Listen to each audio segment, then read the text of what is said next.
Take me to the channel for the PCP. Listen to some voicemails for the Minecraft stream. I really want to have Radcon funded by you. We can be procrastinators. I'll be sickly and you be hammered. Get it? That's funny because it's true. I am hungover is why I'm sick. That's pretty good, actually. Is this the new duo, sickly and hammered? Sickly and hammered because one of us is sick and the other is hungover. So it was the sickly cast, but then it was sickly and hammered, the duo. And well, it doesn't because it's sickly, and I made a joke about sickles, the farming implement. Okay, here, consider this. I think it might be like the North Korean one is like the sickle and the hammer and also the brush, right? So Tom can be, if Tom shows up, he can be he can be brushing us off because he's not appearing. Yes. Yeah, he responded when I said earlier that he wanted to, well, that I was going to be late. So I assumed he would be back. But I guess it's only been a little while. So the reason I'm on Kazi's account is because I am at their house, Kazi's and Munchie's house, and I was gonna just go back to my house to record, but okay. So I have a whole situation. Honestly, I feel like maybe I should wait until we actually start the PCP proper to explain it. Yeah, get your recording going. Because this is kind of okay. You want to just start, and like if Tom shows up by 4:00, we'll just say like okay. Oh wait a minute, I am recording. I think I did have it recording. It did get sickly and hammered. Well, it got my half of it. I was recording as well. I didn't expect you to be as well. So I forgot that I started my recording 10 minutes ago. So okay, let's sync, I guess. All right, on the count of 3. 1, 2, 3, sync. Sync. 1, 2, 3, sync. Sync. Yeah, no, I've started my Audacity and it's still going, so that's convenient. Okay, I guess this is probably like several minutes into the episode now, but welcome to another episode of the Pro Crastinators podcast. It's me, Ben Saint, and Gibbon Take, and Tom might show up. We're starting early. Fuck it. We won't penalize him. We won't penalize him for us starting early. By early, I mean late, because I said I wouldn't. Okay, as I was saying, so the reason why I'm late and I'm on Kazi's account is because I have a whole moving out roommate situation, right? I'm moving out of my place and into the semi-permanent place that I have for a year in 2 days. My temporary roommate has already moved out. That guy left so much trash just all over the kitchen and all over the floor. He was just like, I'm leaving, fuck it. So he just did. And like, okay, I guess I'll just live in a trash house for a while. That's fine. But he also took, and I guess I can't really fault him for this, he took his Wi-Fi router with him. So I have no Wi-Fi at my house. So if I were to go home and record there, I would have to use my phone as a hotspot, which would cost me a lot in data. So I'm just doing it here at the Munch House. Munchhausen. So you're currently, you would be in the new apartment, but there's no Wi-Fi? No, the old apartment. The 1 month temp apartment. Yes. The interim 1 month apartment is the place where... So the other guy took his... Okay. Yeah, he left early. He left like a week early, and he took his Wi-Fi with him. So I'm stuck. I got none. Oh, wow. This computer has recording space for 228 hours on it. That's luxurious. Usually, think of the podcasts that could be recorded. We should just record the rest of the year's worth of episodes right now, and just make a buffer. We'll make a prediction. Okay, what's the news? Not that we were ever news head centric before, but we'll just predict news from the future. December 20th, 2021. North Korea dissolved unanimously dissolved by the UN, invaded by NATO. The Falklands. I thought you meant dissolve, like they got a big bunch of acid and they poured it all over it. Yeah, well, It's that gone. too. Well, that also. No, it'll be broken up into little tiny pieces, and the pieces will be given as gifts to Do you think whoever lives near there. I assume South Korea is neighbors. So Do you think Kim Jong-un would like dissolve if you poured salt all over him? Well, because are you implying he's a snail? He's a slug. That's biting commentary. Yeah. Well, you know. Actually, I'm apologize to all like slug fans out there. I apologize to all the North Koreans listening. I'm just thinking of that. Dissolve made me think of that scene in the Bugs Life movie where the snail was served something with salt on it, and his mouth starts dissolving. He's like, "Hey, I said no salt," and he's dying, and then just cuts away. He starts I like always bubbling. thought that was very scary. He starts like bubbling out of his mouth. Yeah. Oh, blah. Hey, I said no salt. And because of that, I didn't find it scary the first time because I'm just a movie, whatever. I didn't know. But then, as a stupid kid, I was like, "Oh, it's a slug. What if I put salt on it?" It was devastating. I felt so bad. Do you hear that siren, by the way? A little bit. Okay, so you wait. Did you try putting salt on a slug? I put salt on a real slug, and it was, I guess, grotesque. I'm trying to remember exactly what it was like, but it sort of like ballooned out and then burst a little bit. Ew. I was like, "Oh God, what have I done? This isn't just fucking around in the fucking yard anymore. This is murdered. This isn't just kicking over anthills. This is serious shit. This isn't like pouring like molten mercury into a fucking molten mercury wouldn't even be hot. Molten lead into like an anthill and like casting a mold. This is serious sin territory we ventured into. This is spitting right in God's eye. Bug fighters. Slugs aren't even bugs when you get right down to it. Anything small is a bug. I saw an enormous. Well, it was a praying mantis, which is a pretty big bug. I saw a praying mantis last night. We were walking around at night, going to like 7-Eleven, and a big old praying mantis, like, I think it jumped off like a telephone pole, and it like fluttered under the wheel of a car.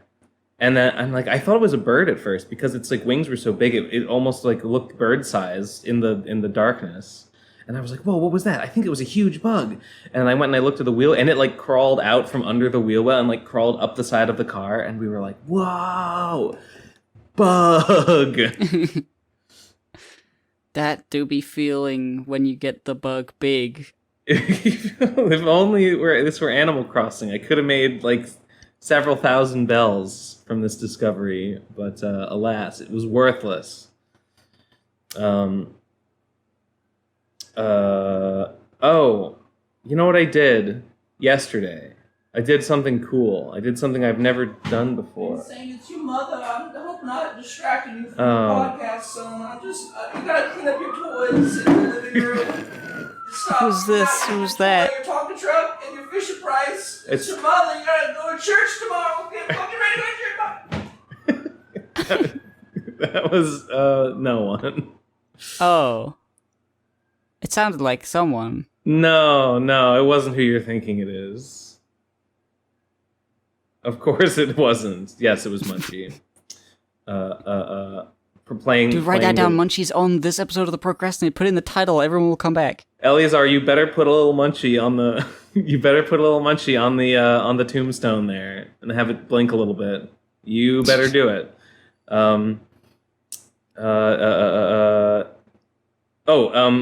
Yeah, right. So the reason I'm here, I was out of the house is because I did like a convention yesterday. I tabled at a convention. Yeah, I did which I've never done before. It wasn't like a real.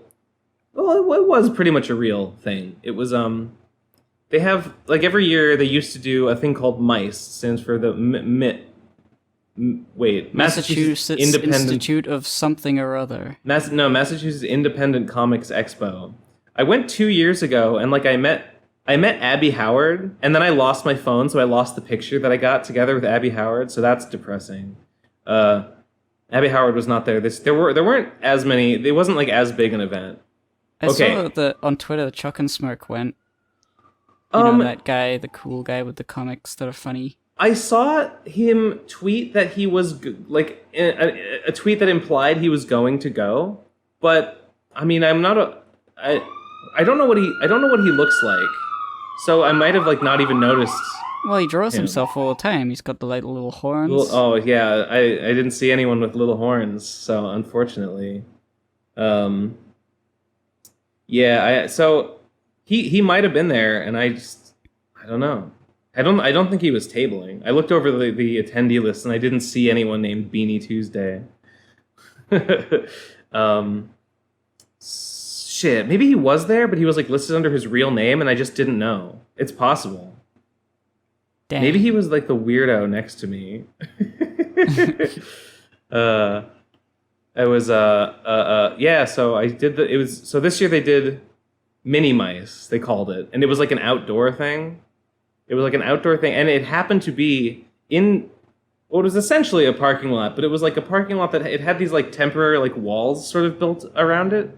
So it was kind of nice and enclosed. It was literally like right in front of the mural from Problem Sleuth, the ethnic cheer mural that he has in his office. On Twitter that's a real thing. Yeah, cool. And I was there. Did you get a picture of you next to it? Yes, we took a group photo. Me and Kazi and Munchie and Crack, and some other unimportant people. Jones was there. I don't know if you know Jones. Ascan? Yes, Ascan. So yeah, we got a picture in front of the mural. And I sold shit. I sold comics and I sold RFCK pins. And I sat there for 4 hours and I had to like pitch my shit over and over again. I was amazed that like I actually sold stuff. People actually came up to my booth having never like heard of me and just were like, "What's this?" And I was like, "This is the Vapors. It's a comic that I made, lol, and here is my here's and then I had to explain what Endless War is, like as I'm explaining my pitch for the Vapors was, it's a comic that I made along with some guest artists. It's a series of vignettes about awkward college kids embarrassing themselves. That's what I said, and it would usually get a little chuckle. So I think that worked. And then the RFCK stuff, I was like, this is based on a game that me and some of these guys made, because Munchie and Crack just happened to both be there. And I'd be like, this is based on a game that we made. It's a text-based MMORPG. It's in the game you play as a juvenile delinquent who must join a gang in a city of slime. You got to join a gang and you got to get slime. People really liked that. A lot of people were like, "What? Tell me more about this Endless War thing. Like, you made a game in Discord? Wait, are you saying an entirely free text-based MMORPG playable entirely in a Discord server?" And I said, yes. Wow. Yes, I am. And here's a button of Redman's face from the game. I had to, sometimes it was a kid, and I had to tastefully avoid like saying what the gang names are. A little girl came up with her mom, I think it was her mom. A little girl came up and like picked up the Slime Corp logo and was like, "Is this the Illuminati?" And I was like, kinda. And she bought it. And she bought slime. She bought Slime Corp. I sold a bunch of Nega Slime, the Lord of Ghosts and the Nega Slime.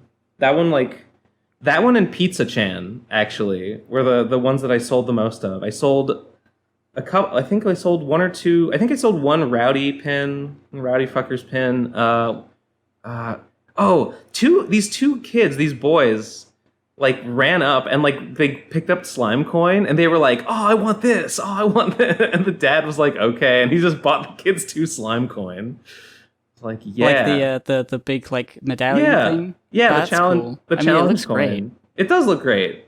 I think they were the only ones to get one of those. But I sold them. I didn't think I was gonna sell like anything, because I mean, it's just some local fucking con just for nerds basically, and no one's like heard of me. But no, like I brought a dozen. I brought a dozen copies each of Vapors 1 and Vapors 2, and I didn't sell out, but I mostly sold all of them. I think I made like $350 just selling. It was $10 for. I sold the Vapors for $10 a piece. I offered a bin. This was Crack's suggestion that they offer a bargain bundle, $15 for both, and most people that I offered that to were like, yeah, sure, why not? And then I sold the pins and the patches for $5, and the coins were $10. And yeah, I made like $350, which was I was expecting to make like $20. Based.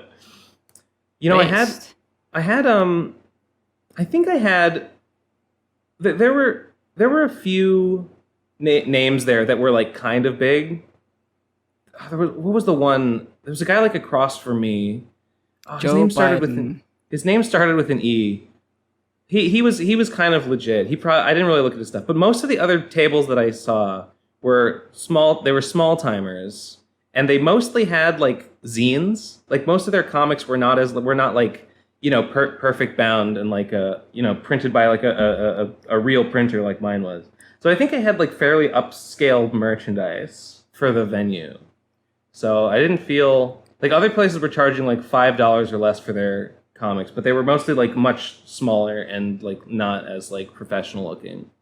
So I feel like $10 was like a fair asking price. People seemed like impressed that like the comics were like as big as they were. I don't know.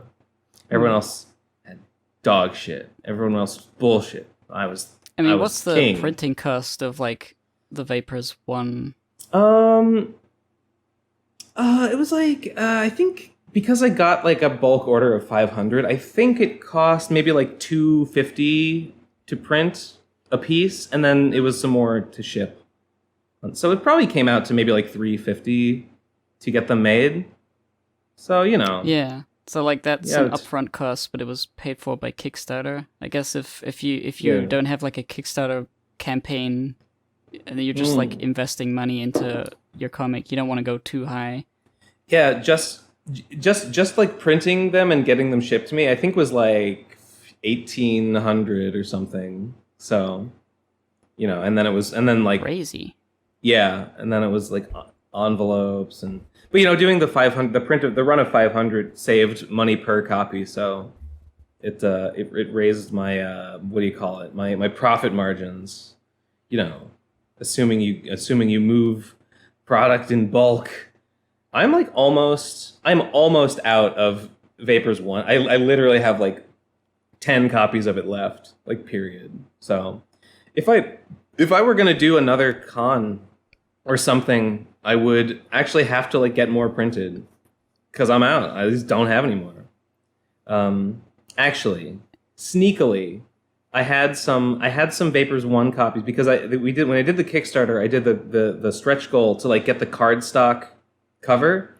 I had a few printed that didn't have the cardstock cover, and I didn't give those to people that bought online because I said I was going to have the cardstock cover. But at the con, I brought the ones that didn't have the cardstock cover because I don't feel bad about selling those there because the person is like actually like if they're seeing it, they're seeing exactly what they're getting. So I didn't feel bad about selling those, even though they didn't quite match the Vapors 2, because the Vapors 2 had the cardstock cover and Vapors 1 didn't. But nobody seemed to mind. Yeah, so it was pretty good. It flew by. I thought it was gonna be boring, and I thought I was gonna be sitting like by myself with no one like looking at the table. I thought there was gonna be long stretches where I'd just be sitting like like twiddling my thumbs. But no, People like were coming up to me like constantly. People were coming up to my table. There was just like a flow of people just circling around the whole place, and they would just stop at every table and hear like the pitch. Yeah, I mean, I'm thinking, imagining like if it's a mini convention, a single person could probably see everything, right? If it's just like a parking lot size. Yeah, there were probably like instead of like a gigantic convention where your position may determine whether people ever see you. Yeah.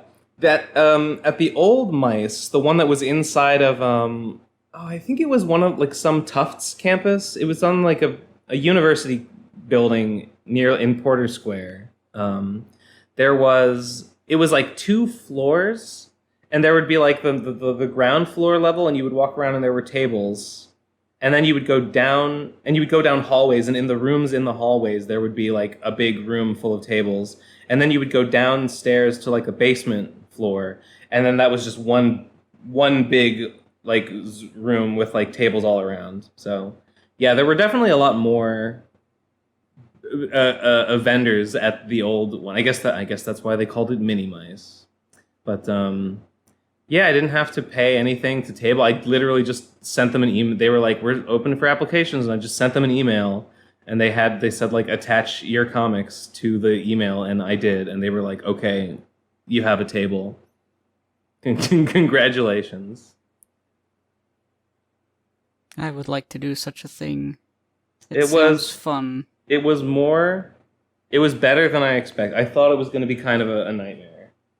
I thought it would probably be a hassle and I wouldn't sell anything, but no. It was good. I was glad that like Kazi and Munchie and Crack all came and hung out. Although I was honestly like so busy like giving my pitch over and over again, I didn't even like get to talk to them that much.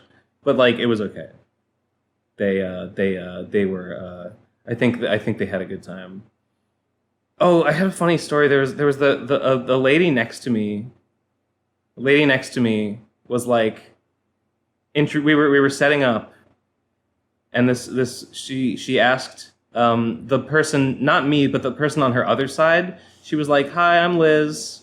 What's your name?" And the person said the name, and they were like, "Oh, okay, what are your pronouns?" So she was like, she, her, and he's like, "Okay, I'm any all for me." And then she turned to me and she said, "What are your pronouns?" And I laughed, and I hope it didn't. I laughed because she asked me my pronouns before she asked me my name. I didn't mean to. I hope I didn't. But when I say it out loud, I hope I didn't come off as like a "ha ha, you asked me my pronouns, you idiot." I just thought it was funny that was the order. But she didn't seem offended, so that's good. They gave me stickers. They gave me pronoun stickers too. I put it on my badge. It was very helpful. If only Beanie Tuesday had been there. He's a heterosexual icon. He would have had all the he/him stickers. Made us all proud. Man, if Beanie Tuesday was there and I didn't see him, I'll be upset. I wanna pat him on the back. Maybe he was startle him. Maybe he was that person next to me, and I didn't even know. How would I even know? Now I'm curious. Does anyone know what he looks like? If Beanie Tuesday was there, like tabling, you would have been able to see. Did you get a chance to go check out other people's stuff, or are you only a little at your bit? Booth? No, I didn't really like go around and like look at everyone's other booths because I was busy at mine. So it is conceivable that maybe there was some table that he was at and I just didn't look at it. Wait, shit. Now I'm like, oh wait, Now I gotta go to Twitter and I gotta go to Beanie Tuesday. Beanie Tuesday, Chalk and Smirk. Let's see, did he post anything about that?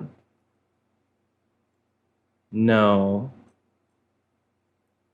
Didn't. No, in fact, he has a picture of you, and he's saying, look at this idiot. No. I saw him. He says, yeah, this is what I saw. He posted "This is how I'm showing up at Mass Mice tomorrow. Pro COD player walks into GameStop, expects to get noticed, and no one cares." So that definitely implies he was there to table, but he didn't expect much of anything in I response. think it could mean that he was just going to visit. I don't think it necessarily implies that he was tabling. Well, Oh no, whatever. he said he got a reply. Actually, this was another guy. This is funny. I see this reply from Snacks Yumski. He says, "I didn't know you were tabling at Mice," and Chalkin says, "I'm not." So no, he was just going to look or whatever. Okay, he was just an attendee. So I might have talked to him and not even known. That's depressing. It just so happens that this guy I met this guy Snacks Yumsi.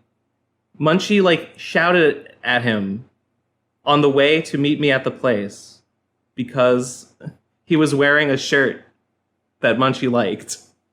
And he's like, "Hey you, I like your complicated shirt." And he was like, "Okay, cool." And then we met again at the place, and because he had these cards, he had these business cards that had a little green pyramid with an eye on it, and it looked like Endless War. He did some kind of like a radio drama that had this like little Illuminati symbol as its logo, and we were like, "Oh, we have a green triangle with an eye on it too." So I just happen to know who this guy is who made the reply that Chalk and Smirk replied to and said, "I'm not tabling." So that's funny.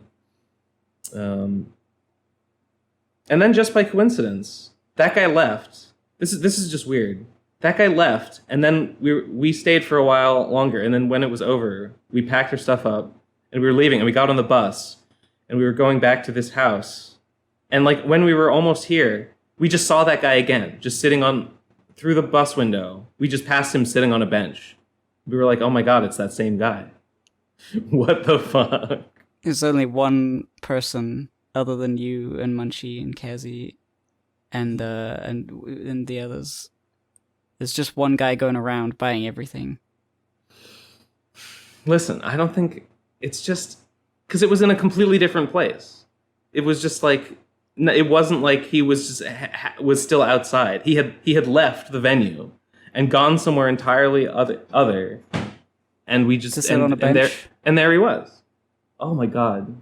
I mean, it's the same Kazi's watching me city. I through the mean, door. how far away was it?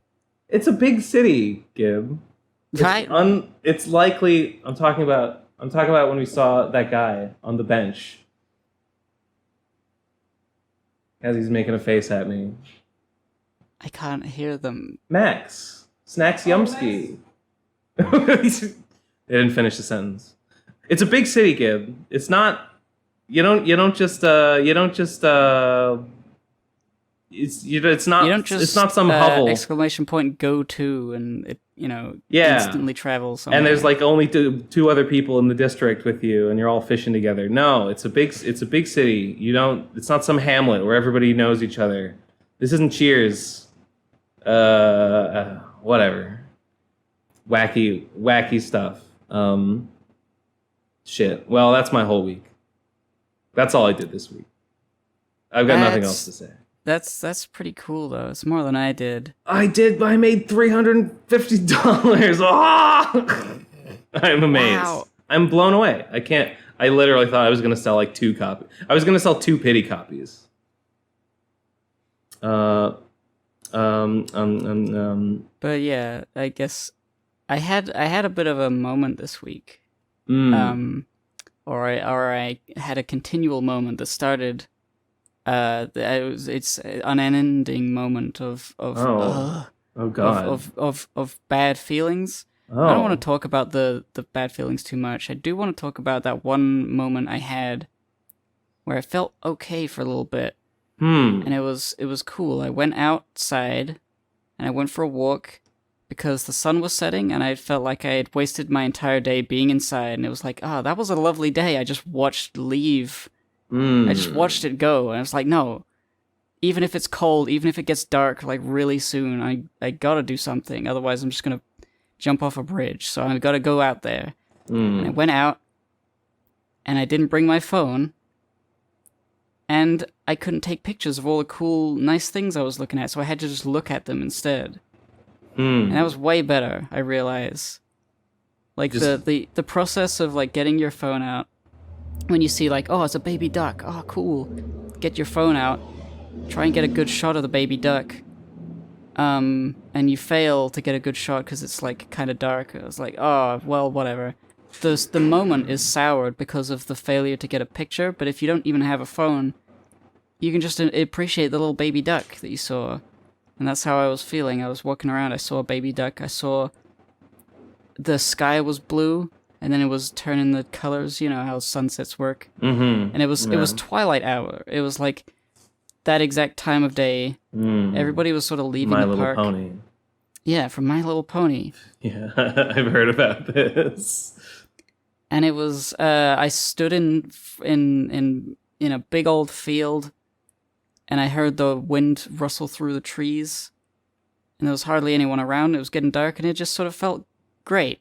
Well, you know what? It felt great in retrospect. I think I was so depressed at the time, I could barely feel anything. I was just sort of like, you know, when you're like sad and you're like, okay, I gotta do something to cheer myself up, and you do something, or like you just sort of exist, you stare into nothingness, and you're like, well, I don't feel bad, or I don't feel good, I don't feel much of anything. But I'm sure I'm gonna stand here for at least 40 minutes, and I did. Okay. So, and then did you feel better afterwards? I don't know. It was weird. I appreciated existing in the moment, I guess. Sure. I like the memory. Sure. But yeah, the rest of the month or week or whatever has just been a lot of existential thoughts, but more specifically, like I don't think there's any reason to do anything. And I can't logically argue for doing anything, nor can I emotionally argue for it. And I've been trying to like think of ways to kickstart myself into thinking that I should probably do anything, but it's like, nah, I don't know. I saw your post, your Patreon post about the like, why do anything, Money Spenders podcast, but I haven't listened to it yet. It's only a little. It's not a Money Spenders podcast. It's an Into the Void, like thought dump that I do occasionally, which are sort of unedited, off the cuff thoughts that maybe would be interesting, but usually aren't. That one was just sort of like I wanted to write, like a video essay about why do anything, because I was watching video essays and I'm like, that's cool how they can like take a thing and explain it and I can hear it. And I wanted that, but I guess I had to make it, and then I had to think, how do I do that? And then I realized that the question is kind of flawed. I don't know. It's hard to explain because I failed to figure out how to explain it. And so I'm just like, you know what? This idea of trying to do stuff is itself impossible. I don't know if I follow. I don't really know what I'm talking about either. The crux of the thing is there's a voice in my head that's saying, yeah, but why would you do that? Why would you even do anything? And I can't like beat that guy in a debate. That person constantly is coming up whenever I'm thinking maybe I could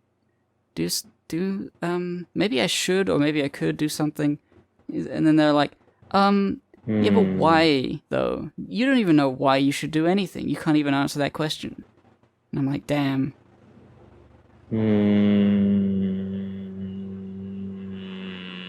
Well, I've had that thought, and I've had that same feeling of like, I could do something, but why?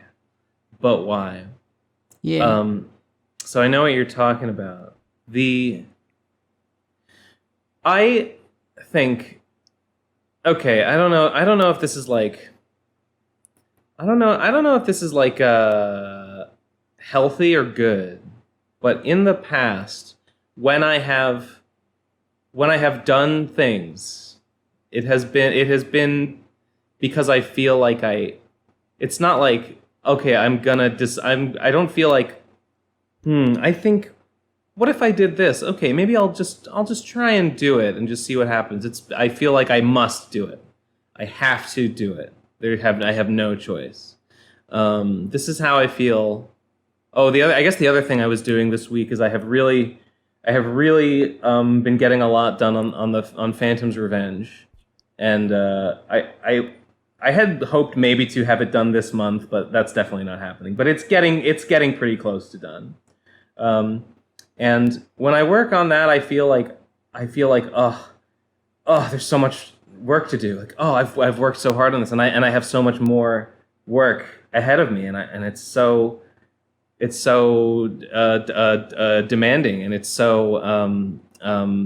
such a tall order. It's such such an amount that is being asked of me. But then I'm just like, well, it doesn't matter. I know I just have to do it. I have no choice. I feel a compulsion that will not let me be satisfied until it is done. So no matter how long it takes, it must be done. So I might as well do it.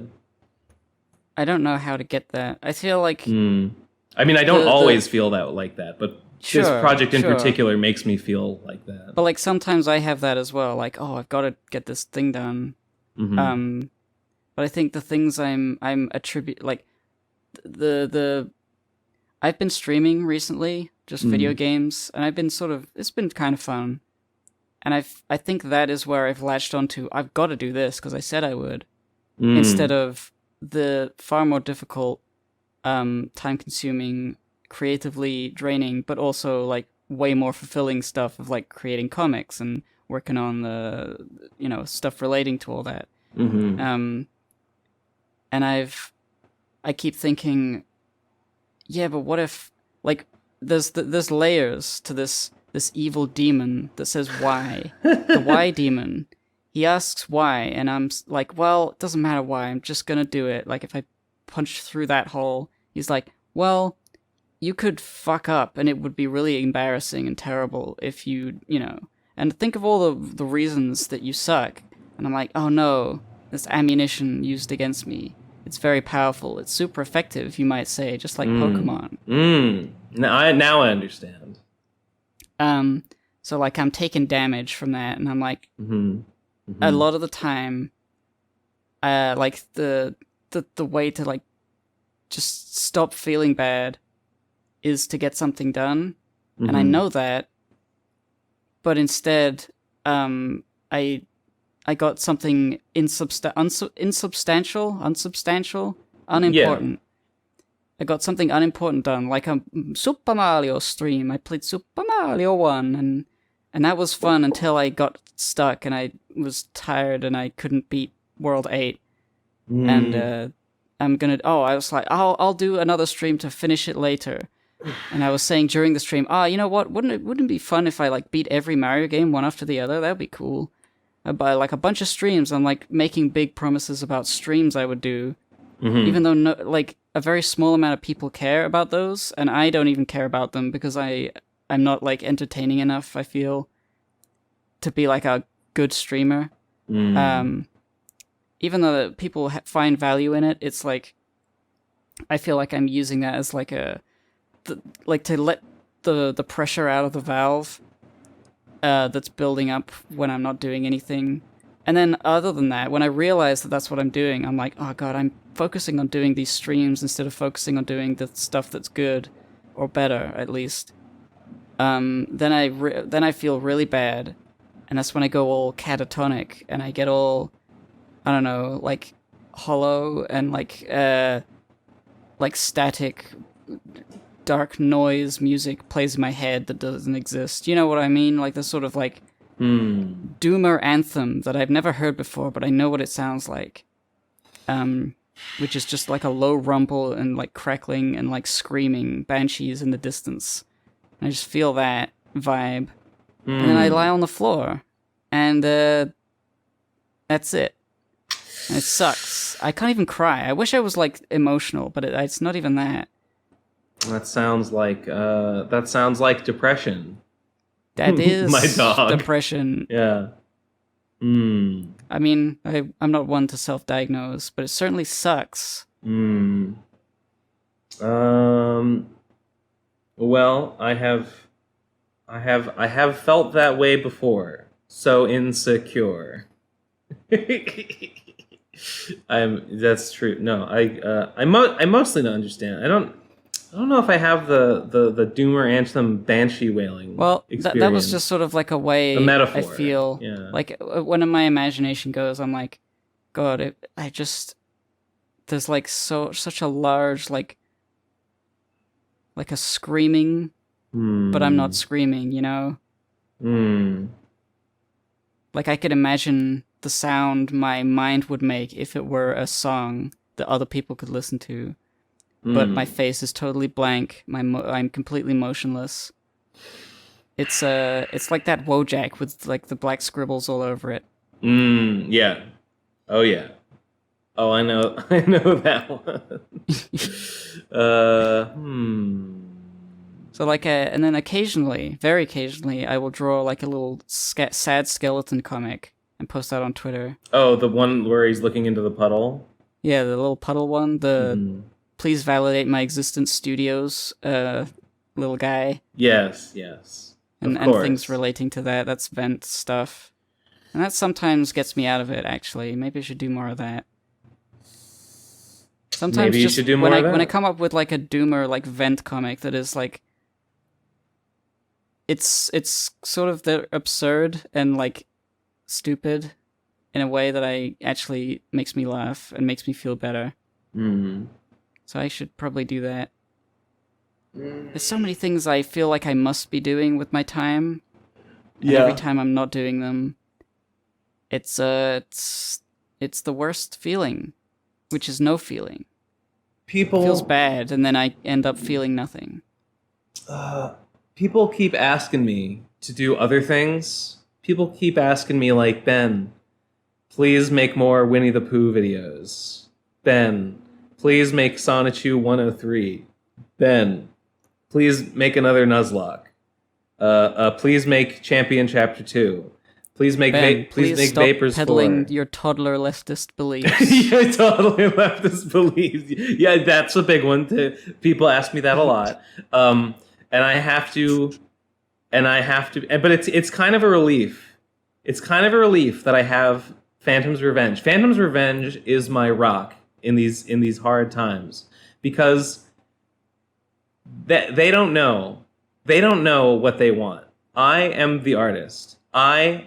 My job is to anticipate what they want, the people, before they want it, and then give it to them, and surprise and amaze them with their own delight at having received such a thing. And Phantom's Revenge is that thing, and I know that they don't want me to do those things. What they really want is for me to finish Phantom's Revenge and blow all their minds with the masterpiece that it will be. So when people tell me, Ben, you should do this, I don't even have to think. I don't even have to think about respecting their opinion, because I know, I have faith in myself and in my heart that what I am doing is right. Like, even if it spits in the face of what they want and what they wish, who gives a fuck? That's pretty good. I guess I'm bringing it up because the way, in terms of like things I should be doing, it's very clarifying. It cuts me through the bullshit. At any given time, I know what I should be doing is finishing Phantom's Revenge. It's the only thing that matters. If I'm not doing that, well, I know I'm fucking up, but at least I know exactly how I can fix the situation, which is to get back to working on Phantom's Revenge. Yeah, I wish I had like a ruck like that, or at least I wish I had like people asking things of me, because I don't really have that. I think the most people ask is like the occasional old hypocrite fan, but that's stopped for a while. I don't think people really ask for those to come back. The sentiment's still there, I guess, but like, and the podcast, that's the thing people are asking. And I'm like, that's a joint effort, and me and Nate both have to get together to do that. And I guess neither of us want to. So, like, whatever. But, like, when it comes to my own projects, nobody's, like, asking me, "Oh, can you do more of this or that?" I'm like, I'm left to completely my choice. There's nowhere that's been like, I don't know, tugged at. Oh, Nobody's clamoring for me to like finish Clarissa Gunsmoke, even though I know people did like it when they saw it. And I know it's good. I just need to do it, but nobody seems to care about these things I'm doing. Now I feel bad because I still haven't read it because I said I'll read it when it's finished, and it hasn't been finished. No, yet. but like that's fine. I'm not like trying to impugn people for like not nagging me for stuff. It needs to happen naturally. I guess I just don't have enough. What do you call it? Like I'm not a high priority in people's minds of like, oh, I gotta see the next give and take comic of this or that. They'll just be happy when it happens, and I'll be happy to make it. Well, I mean, all right. Let's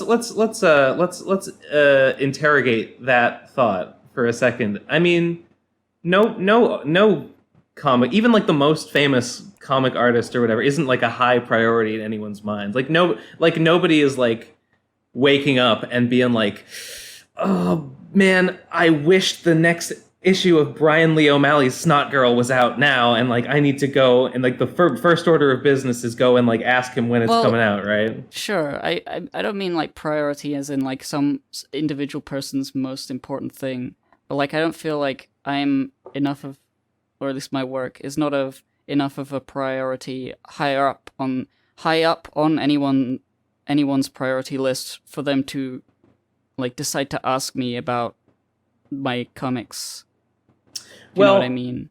Well, speaking of your comics, me and Kazi were talking about the Lord of Ghosts yesterday, and Kazi told me that they have. I was abashed because Kazi said they've started working on theirs, and I have not started on mine. but I guess I have to get that going soon. I probably don't have enough time to get it done before the move, so maybe I will have to take a break. I don't want to take a break from Phantom's Revenge, but maybe I will take like we could probably get it drawn in like 2 days or so if I really bust my hump. Maybe I can do that first thing after I get all settled in to my new apartment. So I guess I mean, the thing you're doing now, I mean, I guess I assumed you were focused on, Lord of Ghosts fulfillment stuff, getting the zine made and so on and so forth. Yes. I've put off certain things that I really could have got done. I could have printed the Redman comics by now. Yeah. I made the little test print, and I just haven't got around to like fixing the PDF because I need to like download. I need to pirate a new PDF editing thing because the thing I had like exploded. Adobe caught me.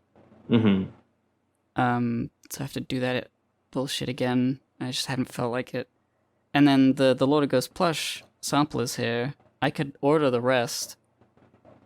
I guess part of me has been like, oh, what if somebody wants a plush and they haven't mentioned it and they're willing to pay for it later? You mean, I don't know. You mean you're thinking like, oh, what if I need more? What if I need to order a few extra? That's basically the sort of thing. I mean, but I could have done that. Like I could have like figured out if anybody wanted any by asking, or if anybody had changed their mind.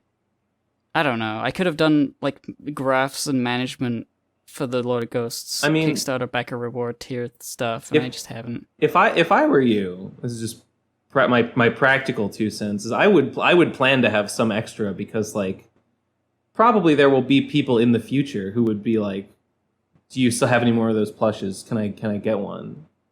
Or if you ever do like table at a con or something, that's merch. That's merch to move at something like that. I did my Kickstarters all I ordered in bulk so I could get a price cut at the price break point, and then I would have extra stock to sell later on.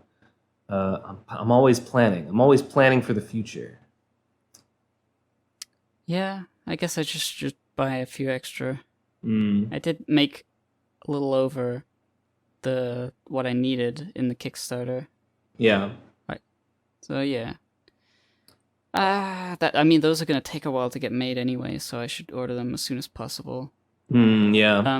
In terms of the Lord of Ghosts comic itself, I need to wait for the artists to get their things finished so I can put them all in, make that PDF finished, and then get that printed.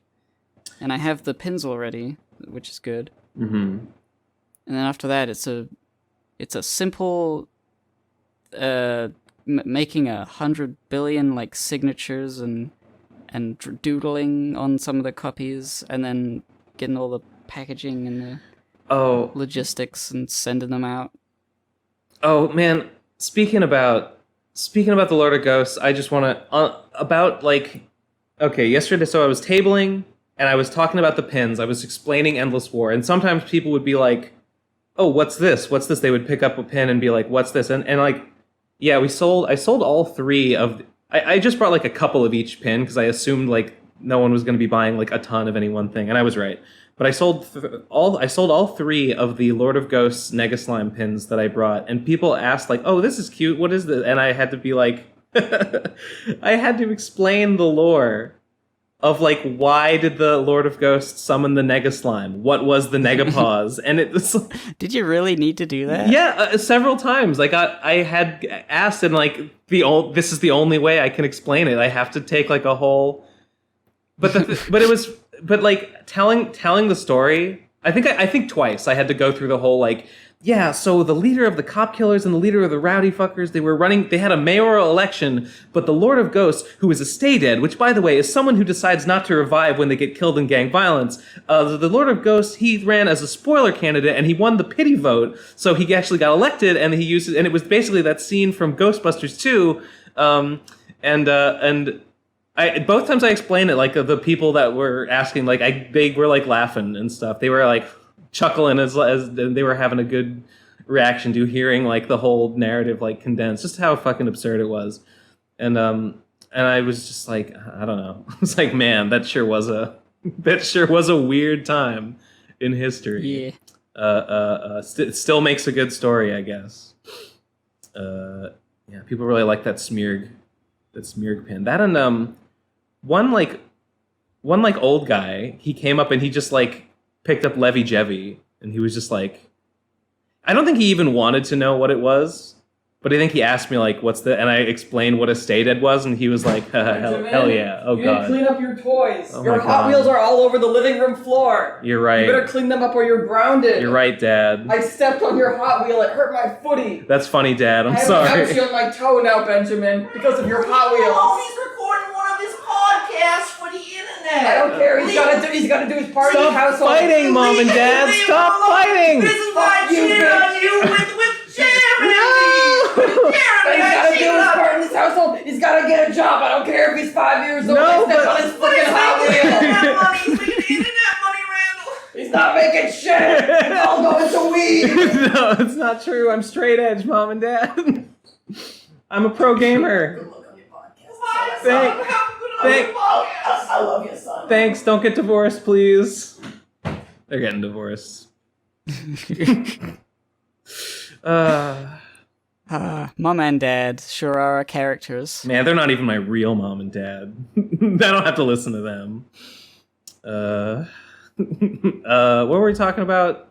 Lord of Ghosts. Oh yeah, Pins. Levy Jevy. That one guy. Oh yeah, I think that guy. I explained that a stay dead is someone who's just like given up on shit, and he was just like, yeah, cool, I want it.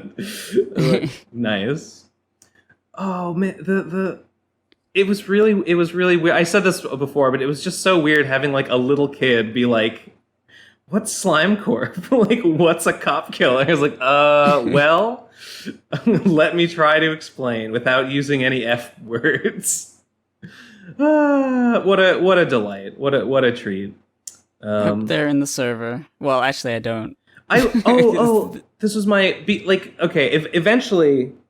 I quickly realized, like, I need to not have to explain this over and over. So I wrote like a little sign that was like, Endless War, a free text-based MMORPG playable on Discord. And then I wrote like the Discord link down, so anyone that wanted to like check it out, I could just point to that and be like, that's the link if you want. I had stickers. I had a bunch of stickers that the ones that Smearg had designed that had the Discord link on them.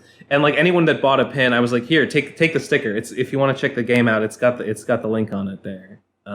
So for all I know, some of them did go and like join the server after and be like, yeah, I bought this pin that's like a pink screaming face and a clown hat, and like I don't know what it is, but it gave me this sticker and it had this Discord on it. So what's going on in here?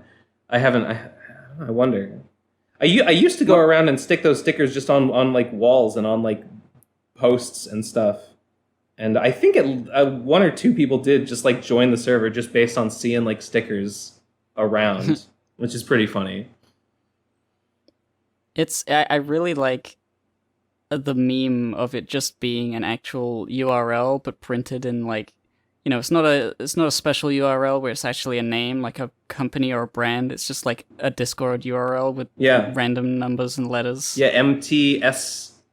MTSRX like ZK or MK. You can say it phonetically. You can say it's like Mount Surgic or something is the random URL for the server. Yeah, it doesn't explain itself. It doesn't have a name. It's just a random like QR code or URL that you can just, if you're curious, you can just type it in and you will arrive at this magical land of gang violence and slime. I'm thinking, imagining, those little rubber armbands that you can get like mass produced and kind of uncomfortable with the swastika. Imagine having the imagine having the Discord logo. No, the Discord URL on one of those bands. Oh, like the Live Strong like bracelet. Yeah, those things. Yeah. I made a shirt that is just the QR code. I don't think anyone bought it because why would you want to wear a shirt that's just a QR code? But it would be funny if anyone did. If anyone wore it and someone was just like, whoa, let me scan your shirt for a second. Whoa, slime. It just makes their phone green. It's like it just like the green just like extends down their hand and like covers like in one of those like in a Gushers commercial where like you eat the Gusher and like it turns your whole body a certain color and then your head turns into a fruit. It's like that, but it turns you green and your head turns into Endless War. And then it just pops like a grape and slime just goes everywhere. Hell yeah. You ever see those old Gushers commercials where their heads turn into fruit? I don't know. I think I understand the what it looks like though. There's probably something similar. Now those would make, if those were color graded correctly, that would make some pretty good Endless War propaganda. Gushers are very RFCK core. I would say they're pretty slimy. Yeah. Right. So the Lord of Ghosts. Gotta get my fucking comic done, Lamau. Soon. When I moved. Being in like a temporary apartment has been really stressful, and it took me a while. For a while, I was like feeling too like insecure about like my place in life to like get a lot done. And then like halfway through the month, I was like, no, Ben, just get a fucking grip on yourself. And then I've been really cranking out work since then. Moving into the new place where I'm like, yes, I'm settled. I'm here. I don't have to move for another year. I'm good. That'll be like. Phew. And hopefully the people there won't just fucking leave garbage in the sink and all over the kitchen and like get fucking clouds of fruit flies fucking everywhere. One hopes. Terrible. Just terrible. I fucking hate this guy. But he's gone now. He's gone. He can't hurt me anymore. Oh, yeah, speaking of moving, I have to move out of my cool apartment. that I've been in for the last bunch of months, which is pretty upsetting. Oh yeah, you told me that arrangement was over. Yeah, That it was sucks. only gonna. They at the beginning they said it would maybe last till July, so I guess I'm lucky that it lasted longer. Yeah. But the cool deal that I had is I now have if I were to stay here, I would have to pay very big money Yeah. that I don't have. So Yeah. I have to. I guess I'm just gonna move back with my parents for a while. Mm. Try and look for another place. I don't know. Mm. It's You know, when I've got all this load of ghost stuff to do, I don't really want to be moving around. I want to get all that finished at least first. yeah. Oh, so side note, but I have the Road to Radcon books are printed. I just have to go pick them up from the printer. But I guess I won't do that until they're not open the weekend, so I can't get them now. I could get them on Monday, but I'll probably just wait until Wednesday when I am not going to have to move anymore. I don't want an extra box to have to carry around. Yeah. Okay, so your apartment, how was, I don't know, how was the experience of like living in your own place? How did you feel about it?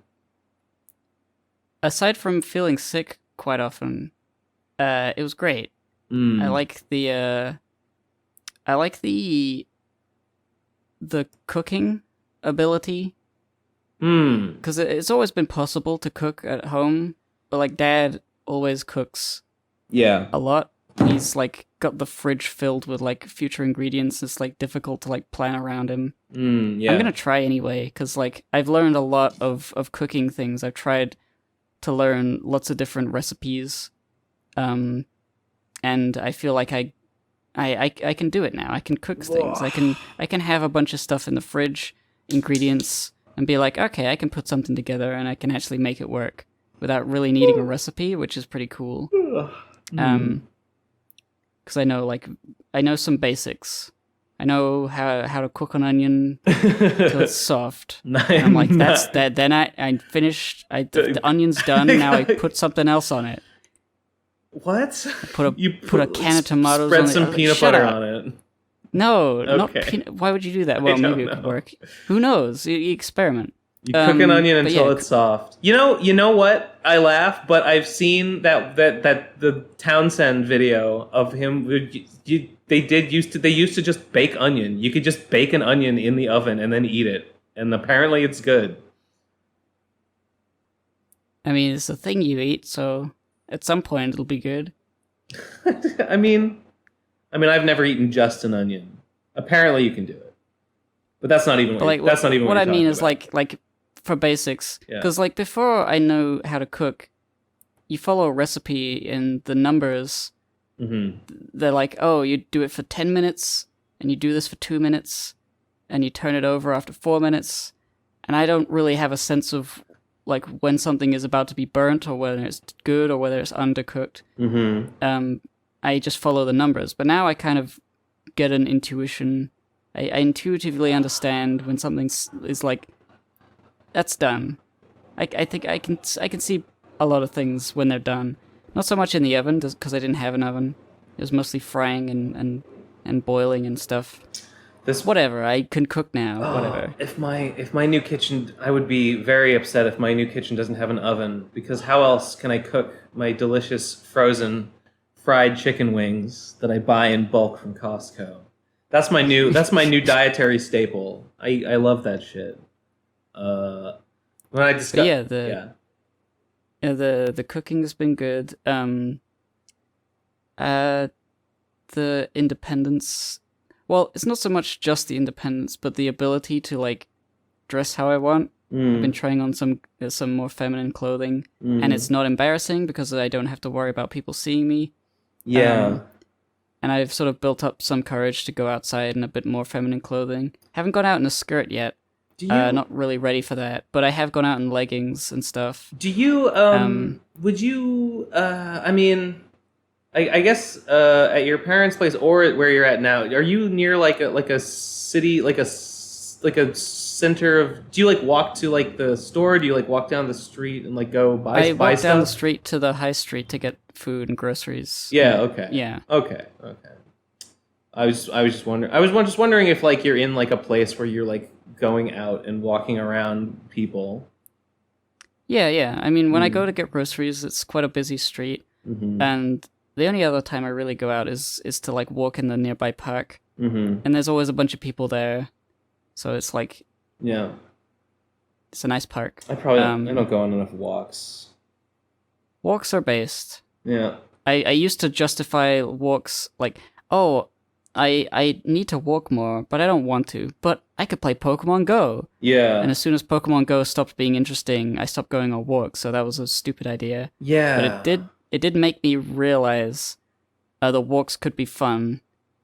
So I have been going on more just to experience like fresh air on my face. It's always nice. I used to go on Pokemon Go walks, and now my phone is so old and shitty that like I basically can't do it anymore. So I don't go on walks. It helped going on walks helped me lose weight like before, when I lost all the Radcon 2 weight. Or Radcon 3 weight rather. So I should probably walk again because I need to. I'm fat again. Although I think I have lost a little bit of weight since moving because I've been very strict about keto this month, and I think it's going. Although it's not going as fast as I would like. But so I guess because I haven't been walking, and because I have not been lifting this month because I had to disassemble the rack. I had to disassemble the exercise rack. And it's sitting in pieces now, and so after I move again, I can reassemble it, and then I can use it again. I was on such a roll, too. My squat was actually really good, and now it's shit again. I lost all my progress.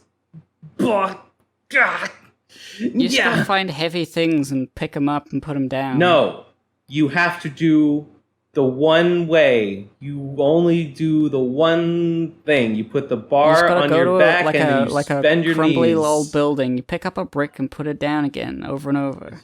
You pick it up and you throw it across the courtyard, and you go find it and you catch it, and you wind up and you throw it the other way, and you just go back and forth until the brick breaks, and that's how you know that you're strong enough. You just gotta find... You pick up a brick, and with two hands... like pull it apart, and once you can pull it apart, then you're ready. you're for whatever it is. You just gotta find a calf. You gotta find a newborn baby calf and carry it on your shoulders and go for a jog. And then as the calf grows and becomes a mature cow, you will get stronger and stronger until you're eventually just running around with an entire cow on your shoulders. And you're the strongest guy. And then you can occasionally suck on the teat for energy. Absolutely. It's in mid-run, you just... Yeah, a female calf is recommended. Yeah, when she gets heavy enough, you're gonna need that milk. When she's getting to the milk producing age, you're gonna need the lactose in that milk. Let me tell you. That's an essential part of the strategy. Oh God. Delicious. A man and his cow. Just getting ripped. You carry the calf from birth. Every so often you have to put it down in a field so it can eat, so it doesn't starve to death. And you just walk across the entire earth. Slowly the cow grows and it gets used to jumping on your back. It never... You have to keep getting stronger. It's the only way it gets around is because you need to exercise. That's like a story. I don't think it's Hercules, but it's some Greek hero. That's like the story of how he got fucking super super strong is because he did that with a cow. I don't. It's the origin story. I want to. It's a I wanna read that. Superhero origin story. Wait a minute. I can. Hold on. Heracles. No. Tuberculosis. No. Greek. Carry Poseidon, calf, Persephone, strong. Dionysus, fucking Billiam. Okay, it's a real guy named Milo. He was just a real he was just a real guy who won 32 wrestling competitions in the ancient Greek Olympics, and yeah, according to legend, Milo carried trained by carrying a calf daily from its birth until it became a full-sized ox. Milo of Croton. Yep, just a real dude who really did it, and it really happened. He really just ran around with a full-size ox on his shoulders. That's fact. That's just history. Dang. The past really do be better than us. I'm not going to phrase it as if that happened today, this would happen. Because for all I know, something like it did happen. But imagine if he was like he gets famous from winning all these wrestling competitions in the ancient Greek Olympics. And it's like, man, everyone knows Milo of Croton. So imagine I can imagine that he sold fucking scrolls. I can imagine he sold some kind of self-help tabled. book. Like the Milo method. He has it print. I guess they didn't have movable printed type. So I don't know what the most economical way of disseminating some sort of written material would have been in ancient Greek, but there must have been some way to do it. And I wouldn't be surprised if this guy literally sold pamphlets. It's the Milo method for getting fucking ripped. Because what else do you do? What else do you do when you're a world famous athlete who's run 32 wrestling competitions in the ancient Greek Olympics? What is the point of that if not to somehow monetize it? I mean, I don't know much about ancient Greece, but were they a capitalist system? Did they work like that? I mean, they had money. They did commerce. It's not like they wouldn't have understood the concept would he have of just been a farmhand on most of the time, and then for fun they all get together and see who's the strongest? Do you think that there was just no money to be made? It was all just for? No. There must have been some... I mean, I'm saying I don't know, so maybe. But, my gut reaction is that they weren't so cynical back then. Maybe they would have been. I think that the almighty dollar, right? The value of money is not a new... they understood money. They had money. They did commerce. If he didn't... I mean, maybe people just didn't have strategies for capitalizing on fame. I guess, in the same way I guess back then? my thought process is I don't think he would have done it for money. I think he may have done it for fame and glory. I am the strongest, and you will all be my pupils. And they're like, oh, Pog. Okay, I could believe maybe that he's getting into all this wrestling competitions, and he's really good at it. He's the best wrestler. And everyone's like, dude, you should do the Olympics. And he's like, yeah, I should do the Olympics. And he does the Olympics, and he's so good that he wins 32 competitions over however many years. But you can't do that forever, right? You're not a world-class athlete your whole life. So at some point he's like, damn, I'm too old for this shit. I'm I'm 30 now. My body is failing. I'm decrepit. I'm ancient. It's time to retire. Now what do I do? Well, I'm world famous athlete Milo of Croton. So you got olives. No, so you got to do something. Make olive oil. You got to do something with that. I refuse to believe this is a modern late capitalist invention. He must have. I mean, they had schools. I bet the school of Athens or whatever. Well, I bet he was a guest lecturer. I bet they had him give speeches and give. I bet he taught something. What do you do? Speaking he engagements. May have been a trainer for younger athletes or soldiers or something. When you're famous, when you're a famous guy, you do something. You society just demands that society rewards you when you just lean into that and you go and you're right. I'm gonna do something with this thing that I'm famous for. Was it Greece or Rome that had the wax tablets that you draw on and you can wipe them off? I am not sure. I'm not sure. There's a thing I remember learning at school where it's they didn't have books and paper to learn. They went to school with their wax tablets and they would carve things into the wax, and that would be their way of jotting notes down. And I'm like, wow, that sounds really bad. Wait, so you could just wipe the wax and smooth it out again? You could squish it down and then it would be gone. I don't know what the purpose. Maybe I'm misremembering. I would assume. Let me type that in. Wax. I would assume that you scratch the things into the wax, and then maybe later you copy them onto a more permanent thing? Oh yeah, wax tablets is a Roman thing. No, I didn't Why know did the about. Romans use wax tablets? Tablets, pieces of wood tied together so they could open and shut like a little book. Each piece of wood had a shallow recess that was filled with wax and formed the writing surface. So it's like What? really thick pieces of paper in a book. And a tablet and stylus. Dude, it's just like real life. It's just like modern day. Real life. History's just like real life. It's almost like this really happened. It's like, yeah. So did Also, they the just Romans like used writing, making lists, leaving instructions. Huh. But why? Did they not have paper? I thought they would have. They had parchment. I think they had it, but it probably would have been expensive. I guess the fact that it was a reusable Yeah. writing implement, like, oh, I just got to remember something. Let me write that down. Honestly, kind of convenient. Sounds kind of good. Like you don't have to waste paper. Like I mean, paper's like costs nothing now, but like maybe it wasn't always so plentiful or so easy to come by. I'm just trying to imagine like what it looks like to like scratch it into wax. And then do you just take a cloth and like wipe the wax and it like smooths it out again? Like an Etch-a-Sketch? I mean, wouldn't you eventually run out of wax? Wouldn't you eventually like wear it down so it's yeah, I guess, but you could fill it with more wax. or is it just like, wow, look at that. Would you fucking look at and I guess you just kind of smush it. Yeah. That's awesome. That's so cool. I love that. I want one. Imagine like you're going around and you're like, you're a young Roman. You're going to fucking school. You're going to go to gym class with Milo of Croton. From ancient Greece. Oh, sure. Yeah, true.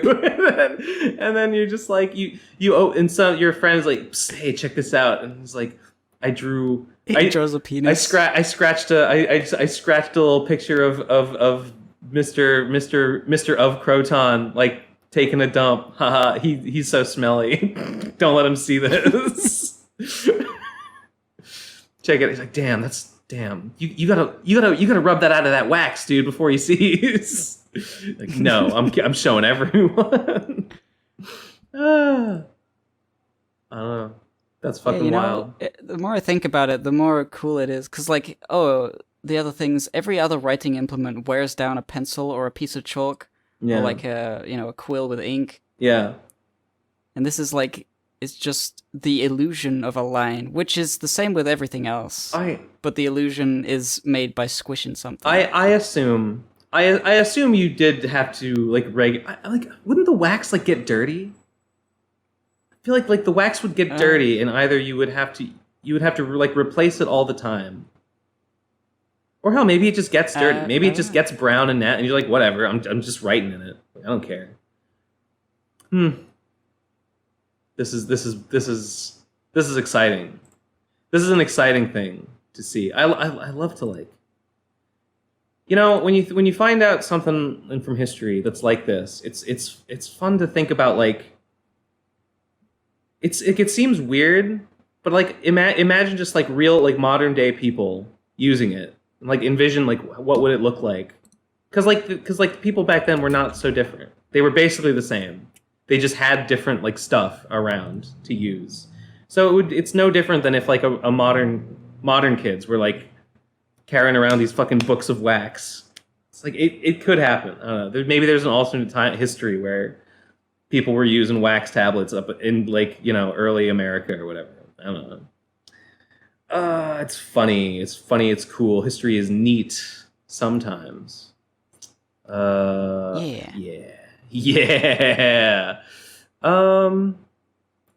Well, how do we get on that? I don't know. Milo, getting strong? Oh, I was complaining that I haven't been able to work out because my rack is disassembled.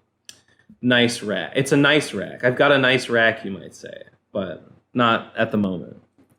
But well, we're an hour and a half in. We could go to voicemails. Yeah.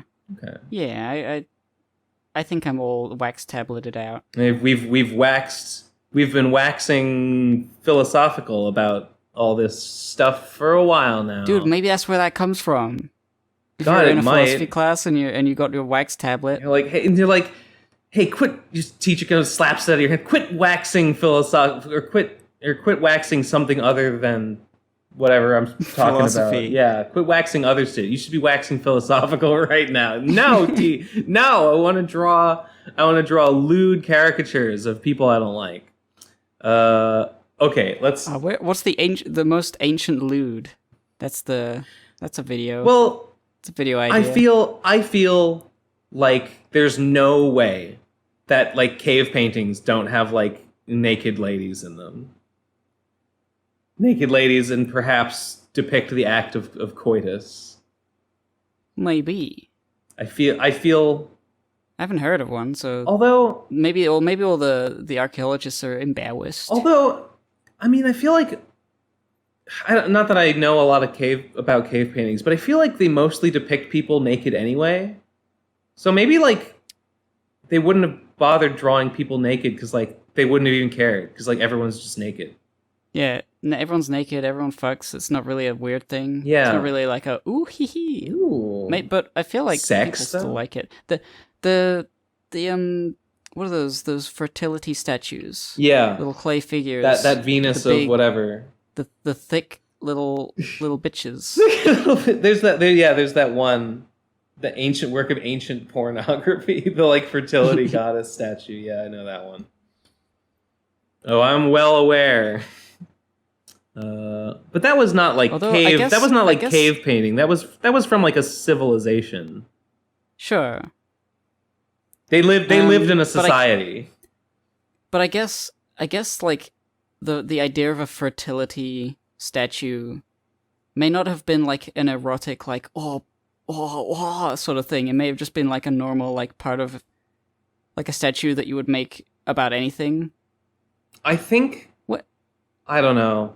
My impression was that people whacked off to it. But I don't know for sure. All right, so first voicemail is called Bob is Building an Army. 3, 2, 1, go. Can't fucking sleep doing this now. Alright, so the PCP community is terrible. And Tommy. they should not be able to participate in the episode. So, we must kill the voicemail. And here's how you do it. For the next week, anytime you have to fart... This is Tommy J, right? I believe so. Record a fart voicemail and give it an innocuous title so Ben doesn't know what it is. SpeakPipe works on mobile. So you can hold your phone right up against your butt. So spam the voicemails and make them so bad. Ben will have to listen to each and every one. Make them so bad that we have to kill the bit. And eventually that's a great idea. I mean, someone else had this idea. Hashtag gas the pig person. Hashtag yeah. gas I mean, Ben. Gas Ben. The pig was kind of a similar idea. Okay, that was great. Loved it. Next one is called it's a different file. It's called Voicemail Roulette. You got it? Oh, hang on. Okay, yeah. It's one of these ones that, I don't understand why some people submit a link to a different site where they upload their audio. I don't like why not just use SpeakPipe? But whatever. It's fine. You ready? Maybe they don't realize they can upload edited audio or something. I don't know. I mean, I actually don't know how submitting on SpeakPipe works, so maybe it's something like that. Okay, you ready? Yep. Okay, voicemail roulette. 3, 2, 1, go. I've come up with rules for a game you might find interesting. It's called the voicemail roulette. Should you agree to play this game, you will be obligated to kill one voicemailer per episode. Voicemailers that are killed must abstain from sending in voicemails for a month. This will incentivize creation of few high-quality voicemails as opposed to lots of low-quality ones. It will also provide an element of risk to every episode, increasing viewer engagement. This game requires active participation on the side of voicemailers. I mean, I like the idea, but we can't enforce it. No, and also the name roulette is like it's a gamble. You don't know. But this is also this is like saying good voicemails won't get shot. No, I think the idea is that we Right? pick completely randomly. So a good voicemail might get shot, but the idea is that like you want to make as few voicemails as possible. Oh, few voicemails. Just to lower your chances of being killed. I mean, what if just one person makes a voicemail? Do they automatically die, or is it just... I think so, yes. I think that would be the logical conclusion of this rule set.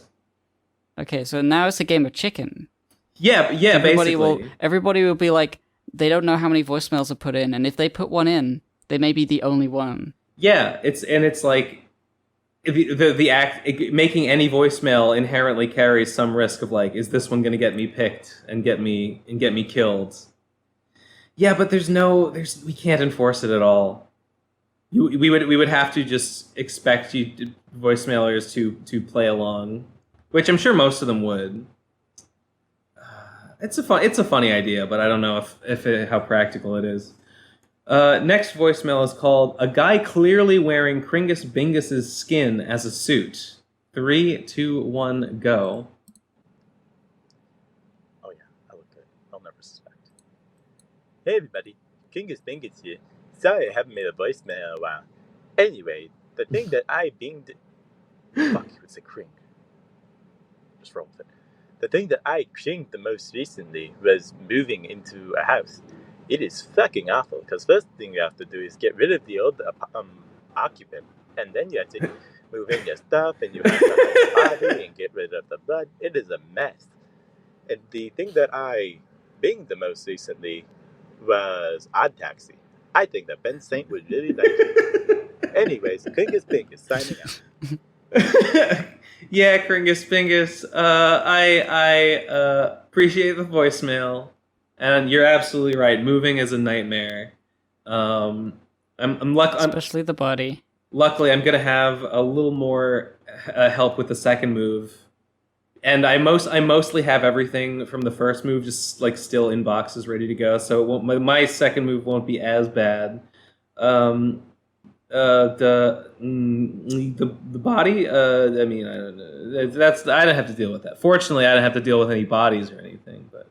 You know, it's a real hassle. So my deepest sympathies. Next voicemail is called "Question to Ben." 3, 2, 1, go. Did you hate Trixie before she left the PCP? I was getting there for a while. Not like the whole time I knew her or anything, but like. By the time she rage quit, I had been souring on her for a long time. Well, for a while, let's say.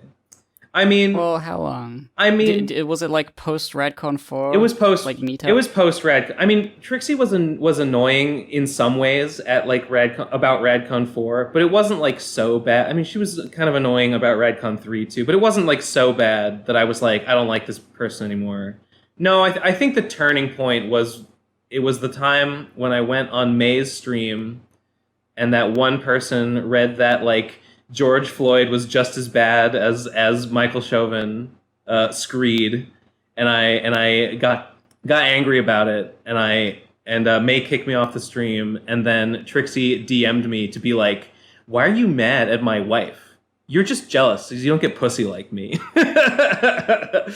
Oh yeah, I didn't. Why don't you just get some pussy, Ben, and then you won't be mad about this kind of thing anymore. Leave like you fucking idiot. So I think that was when I was like, I don't think I like this person anymore. Yeah, it probably was. That was probably the biggest thing. The next, do you want to answer or what? Should I? Oh, me? I don't know. I mean, I guess I never disliked her up until she rage quit and then all of that stuff. Yeah. I didn't really have a lot of rapport with her though. Yeah. It was sort of like a Gib and Digi or Trixie like project wouldn't really work. You don't know guys why. never had a spotlight episode. Spotlight episode. You know how like in My Little Pony or something there would sometimes an yeah, episode yeah. would be like these two characters. Yeah, there was What that, if there what was if that one what if time Rainbow we Dash tried and to Pinkie do, Pie like, played pranks together? There was that one time we did like a My Little Pony review collab thing, but it was like we didn't really work together. We just sort of had an idea to make the video with both of us in it. Right. So Trixie wrote her thing, I don't even. and then I sort of responded to it, and then Oh, like they read my script of that. you mean this was back in the Pony days?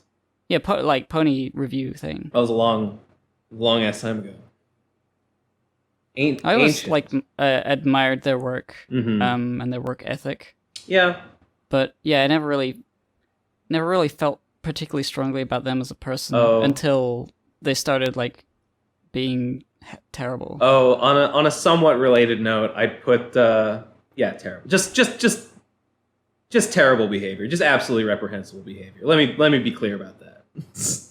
Trixie's behavior is totally unacceptable, and I won't. I'm glad I will never have to deal with it again.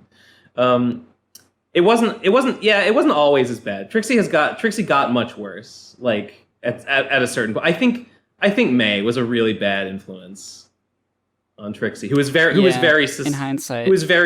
Trixie is not very smart and is very susceptible to it being influenced. Because she thinks she's too smart for it, and that makes her like more vulnerable to just like believing dumb things because somebody told her so. Yeah. But on a somewhat related note, like I've been working on the game, and I put some, since it's a game about Phantom Horn, I couldn't help but put a few references to some pony people that I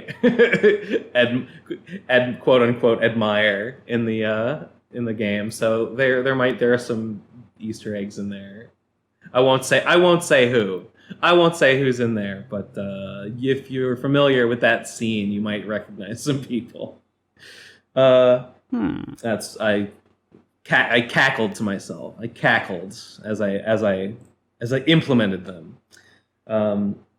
Next voicemail is called Small Small Turtle House. 3, 2, 1, go. What's your opinion on Toho? I don't even know what it is. It's from what I understand, it's a series of Oh. obscure indie like bullet hell Oh, right. games with anime characters. You know what? I don't. Oh, it's not that obscure, but it's. Well, it used to be. Yeah. It started very small, and it was like an internet thing, I think. I looked into it one time, and I played like the first one, and the first one is like really weird and hard to play, and it's not really a bullet hell. It's kind of different. I think the first one is like a lot different than what the series ended up becoming. But I played that one on my own years ago, and then when I lived at Trixie's, I think it was at like RadCon 2 or something. I think Trixie got me to play one of the Toho games on stream, and I think it was like fun. Bullet hells aren't like my favorite genre or anything, but I thought it was fine and cool, I suppose. And I know there's like fan music. I enjoy some of the. I know there's a lot of music that people like from it. The music sounds pretty cool. Yeah, there's a lot of music. I remember like lots of YouTube poop music video fads of Toho music, or at least one. Like UN Owen Was Her, like everybody did like a YouTube poop of that. And there's a lot of porn, I think, of those characters. That's pretty cool. I haven't seen. You know what? I might not. I probably wouldn't even recognize most Toho characters if I saw them. So you might recognize Reimu. I know that one because people want her for Smash. I know that name. I might recognize that one if I saw She's got the her. red dress and she's like the ghost, like Japanese ghost, witch attire with the funny with thing. the stick with like the paper diamonds coming off of it. Yeah. So yeah, that's all I really had to think about Toho. I don't think about you at all. Next voicemail is called The Return. ... 3, 2, 1, go. Hey everybody, it's me, Kringus Bingus. I just want to say What? I'm glad to be back after a long hiatus, and thank you to the guy who made that Pink Floyd about me. That was really good. Made a Pink Floyd about Let's just what? get right into it. What I Do you not remember? picked out recently is that my family had to watch a family friend's dog, and that dog was really crazy and just annoying, and I didn't. He was sweet, but he was real rambunctious, and there was a lot to handle. Yeah, sounds annoying. What I've been thinking recently is the critically acclaimed live action drama suspense comedy show Breaking Bad, and it's been really good. And I do say comedy because Breaking Bad's really funny. Actually, it's it's suspenseful. Sometimes and it is serious, and it's intense, but also it can be really funny. And it's an interesting drama about a bunch of different characters and how they interact with each other. True. So yeah, that's what I cring and bang lately. I'll do some more of these soon. And goodbye, Kringus Bingus. Goodbye, Kringus Bingus forever. Goodbye. Kringus Bingus forever. Yeah. Breaking Bad's pretty good. I don't think I ever watched the last season of Better Call Saul. I watched a bunch of it, and then I never finished it. I think it went on hiatus for a while, and then it came back, and I never got around to watching it. But I liked it. Better Call Saul was pretty good. Damn. What about that other guy? What about that other Kringus Bingus? What's the... That was the guy clearly wearing a Kringus Bingus skin as a suit. Sure. So what's the story? Who do I shoot? I gotta kill somebody. Gotta kill somebody. Right, the Pink Floyd. Somebody made the song, right? Yeah, it's okay. Like, does anybody remember Kringus Bingus? Oh yeah. We should make that the opening song. It's just the song of it's the theme song now. Next one. Oh boy. We've got one of these fucking things. We've got it's a comic. It's a comic. I guess I'll post it in the general. Oh, it's a whole fucking thing. Phantom Horn doing his little virgin walk. Hey, Phantom Horn, want some cookies? No thanks. That's Mage there. It's definitely Mage. Don't be shy. We can always make more with my magic. Yeah. Well, bye. Later. Horn sells out ME Topics, says unicorns live on easy mode. This hornoid bitch walked up to me today. Screech I was worthless for having no magic. I lost it and called her what she was, a worthless... I don't know what that... something head? I don't know what's... I don't know what that term being blanked out is there. I told that bitch I hate hornoids so goddamn much. This is how... No. Is this like an old... like made at the time comic? Because it feels like it might be. I feel like I may have seen this, but... What do you mean by mage at the time? No, made at the time, the comic. There's no way. Like this is made during the Phantom Horn Pony days. There's no way. Because this is that guy who's been doing the voicemail drawings. Is it the same guy? It looks very different from the other drawings. I think it's the same guy. But I don't know for sure. The Phantom Horn is like dark blue. They must have used like some people draw Phantom like really dark blue, and it's funny. That is okay. I think, is this a reference to shelf deprecation? Do you remember that? I don't. Me and Mage were doing a like collab comic where we would like each draw a page. We would do like I would draw a page and then she would draw a page and then I would get it back and I would draw the next page. Yeah, we were for a while. We were doing a. Was that like a primordial comics jam? It kind of in a way. I think it was after I think it was after we did the comics jams. Yeah, but this was back in the Pony days. We were doing a comic, and she dropped it. By the way, she dropped the ball on it. I never fail at anything. But the story was about Phantom Horn, getting. It was It's like I think he's like stealing Keg's cookies off the shelf or something. And then there was going to be a whole thing about like Mage using her magic to get the cookies, but it just causes magical wacky hijinks. Phantom wouldn't make an anti-Hornoid Screed. Oh my god, I can't even tell who's just one eye through the door crack is staring at me. Phantom wouldn't make an anti-unicorn Screed because he's pro unicorn, right? So he's I don't know. He must have been having a bad day for him to.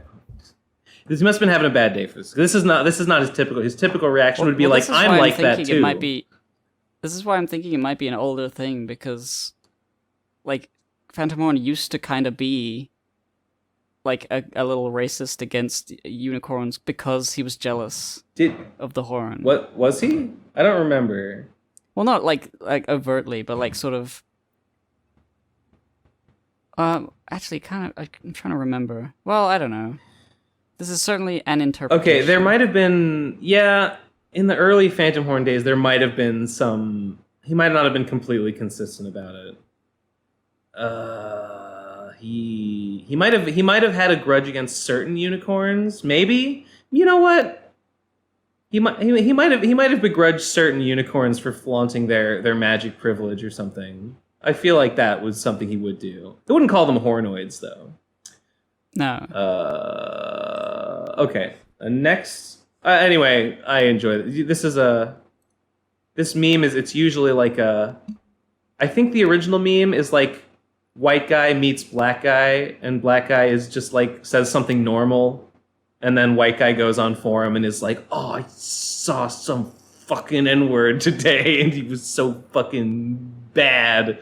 I think this particular is more like in parallel to like incels, like a normal woman just is normal. Yeah. Like, God, what that bitch. Yeah. And they're just like completely delusional. Yeah. You know what? Honestly, I mean, heck, that version I just described might not even be the original version. Maybe it was an incel thing first. I don't know. I like it. I'm looking at this and I'm thinking, haha, Lamau. Thumbs up. Okay, next voicemail is called Nominal Consideration. 3, 2, 1, go. Aliases. Talk about them. What do you think makes a good online name? I would say it requires a balance of brevity, distinctness, and aesthetic quality. Notch is one of the best out there in my opinion, though it sucks that Notch is the one who got it. Digibro is my personal favorite alias historically tied to the PCP, though most members or frequent guests have pretty good ones too. I'm I'll Die, and I think while mine is a little clunky phonetically, it succeeds especially well thanks to how good it looks when written all lowercase with no apostrophe. What are your favorite online aliases? What do you value in them? Do you agree with my appraisals? What aliases of PCP members, PCP adjacent folk, or commenters and fans over the past year stand out to you as especially good or bad? There's too many questions. I agree. I mean, the criteria you lay out, what is it, like distinctness, aesthetic? I mean, aesthetic quality is obviously important, but that's like that's subjective. Distinctness is good. Like, if it's a name that like nobody else has or no one has, like it's like, oh, you get confused with somebody else's name. That's important. Brevity is important just because you don't want to be brevity. Yeah, I think as with any name, beyond a certain threshold of like household namery, famery, like it doesn't matter what the name is. Yeah. If people know what you are, they'll associate that name with you. Yeah. Like Dream, for example, is so big and that it's just a dictionary word. It's kind of a shitty name to have, but because he's so big, it works. Yeah, you know what? About Notch and Dream, yeah, it works because they're big. I don't know if I think that Dream or Notch is like a great name on its own. Like if you'd never heard of them, the name Notch like wouldn't stick with you. So I don't know if I agree about that one. I've always said that like, a name becomes associated with whatever it's referencing. So people will just get used to it no matter how stupid it is. But there is a certain amount of like marketable qualities that a name needs to have. Yeah, like you can't copyright the name Dream. And if it's hard to Google or if it's like a reference to something or a pun, like my name's like puns, Gib and Take, but Gib's pretty good. It works most of the time. Hypocrite was a lot worse of a name because it's like it's a way that people actually misspell the word sometimes. So I guess so. It's like and it doesn't really communicate what it's about, although that's not always that important. I always complained. I always thought that Cantent was a bad name because it's so. Okay, people disagreed with me. I think that it's kind of bad because it doesn't communicate what the show is, and I think the show needed a name that would communicate what it is. But worse than that, it's ungoogleable, but like for the different reason, not because it's a common word, but because nobody knows how to spell it, and nobody ever spells it right. Yes, it is not spelled phonetically, and it has like 2 H's that are silent, and it's not a real word. It's spelled in a way that is like deliberately confusing, and that's really bad. I always had a problem with that as well. When it comes to like, it's really bad for discoverability. I feel like it tells you more about what it's about than Half in the Bag does. As a name. I mean, I guess they both communicate basically nothing. So, yeah, I don't know. That one's not as important. Because you're right. Like, if you have a show, you can call it whatever you want. And once people know it, they're like, oh, yeah, that's the name of the show. I know. Yeah. I mean, sure. This is colloquially referred to as the PCP, and we don't talk about that drug. Nor do we. That's in the bonus episodes. We're on PCP in every bonus episode. That's what you pay for. I didn't put the bonus episodes up. Maybe I'll do it this week. Maybe I'll do it, but maybe I won't. Maybe I won't. I don't know. Who knows? Next voicemail is another image. Let's put it right there. Oh God. Oh, hang on. It's what's the actor's name? Is it one of the Phoenixes? Joaquin Phoenix. Is it Joaquin Phoenix? And Crazy Frog. It's Joaquin Phoenix as Joker and Crazy Frog, happy about Crazy Frog's pregnancy. You're gonna have a whole bunch of clown tadpoles. Dude, this is just a Homestuck image if you think about it. Yeah. We got a subjugulator and like a frog. and a universe frog. You know what? Based. Next voicemail is from @Mauricio Game Dev. I assume that's a Twitter handle. 3, 2, 1, go. A few episodes ago, when Ben made a tier list of all the PC collectors, a topic was brought up that the stuff like Kingdom Hearts, One Piece, and Final Fantasy weren't really good topics to make a lecture on. For me, those lectures are a good way to catch up on what was actually happening on those stories, since there is a lot of stuff to catch up on. Best example of this is Guilty Gear, that I have been playing since I was a kid and had no idea what was going on. Final thing, Tom is great at doing lectures, and I think he should capitalize more on that for his own stuff. Right. I don't think I said the Kingdom Hearts one was not a good that one's a great We pointed topic. that out as like one that like is the subject matter works. Because it's hard to parse otherwise. Guilty Gear is the same. Guilty Gear is similar because it's something that like most people don't know the lore, and the lore is like hard to get your head around and understand. One Piece and Final Fantasy, I don't think they're the greatest because they're just the games just have a story and it's basically just like relating the story of the game. I guess if you want something to just catch you up and give you like a Cliff Notes version, I guess sure, it's good for that. I would say it's better to just read it. I would say the One Piece one is, if we're talking about just those two, I feel like the Final Fantasy one is the weakest because the individual Final Fantasy games have no relation to each other. They don't need to be in the same video. You know what I mean? Oh, thanks, Dad.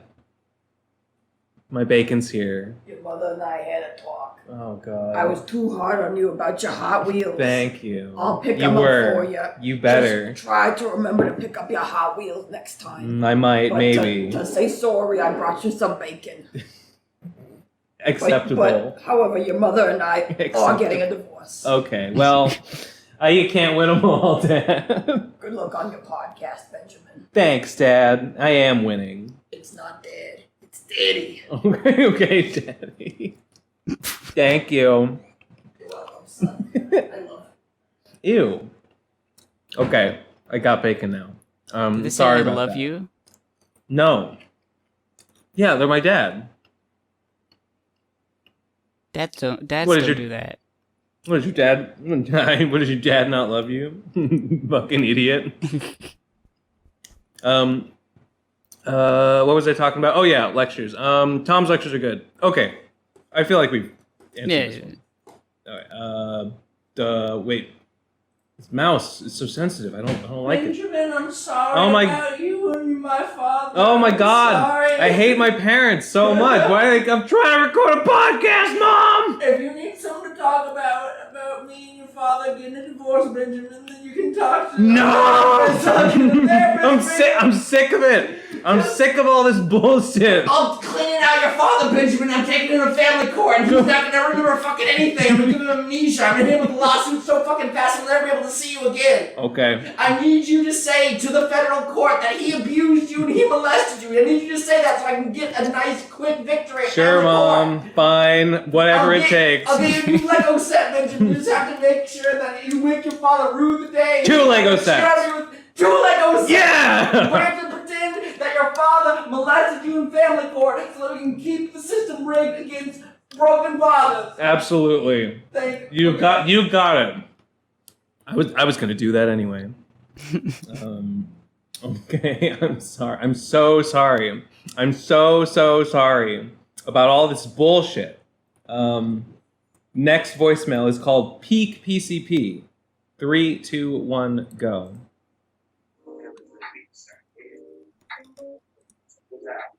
All my African American brothers living in Japan. Feel me, dog? Yeah.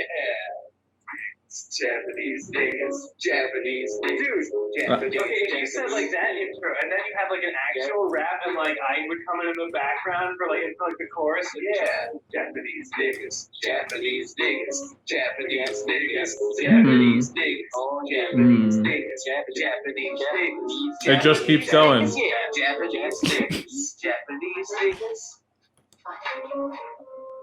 Is this just the whole video? I think so. Or it's a minute 30 of it. Japanese niggas, Japanese niggas, Japanese niggas, Japanese. It's catchy. It's catchy. Japanese. Yeah, I remember it being pretty fun. What's happening, these niggas? Japanese niggas, Japanese niggas, Genius. Japanese niggas, Japanese niggas, Japanese niggas. Japanese niggas, Japanese niggas. You know, it's a simple hook, a simple concept, but it really works. Japanese niggas, Japanese niggas, Japanese niggas, Japanese niggas. What does it mean? Japanese niggas, Japanese niggas, Japanese niggas. It just keeps going. It doesn't even. Okay, it just finally. cuts off. We're finally over. Well, I had fun. Yeah.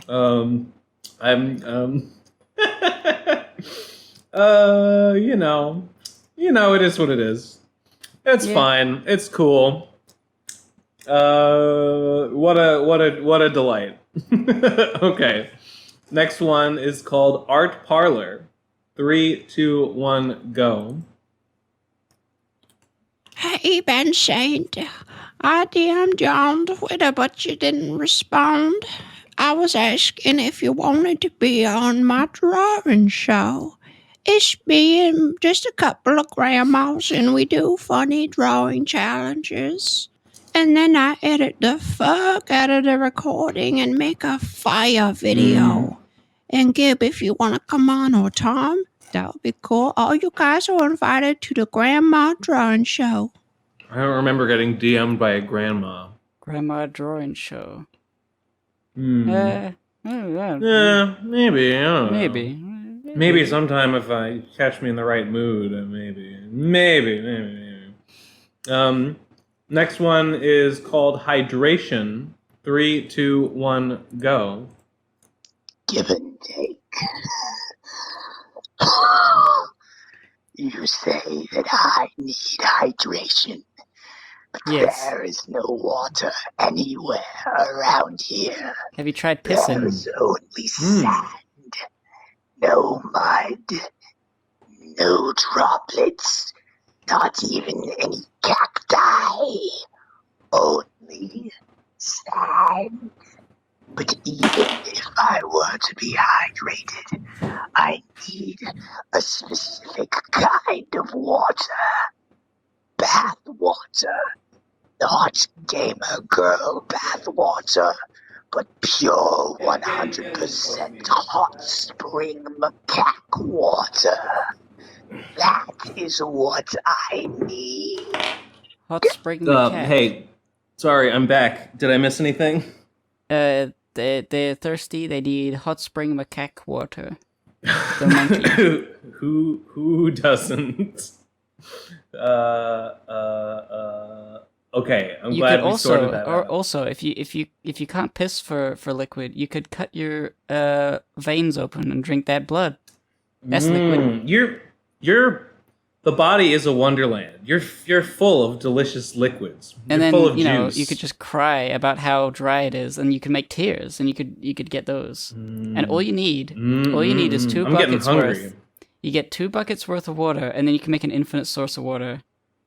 In Minecraft. Yeah. Hell yeah.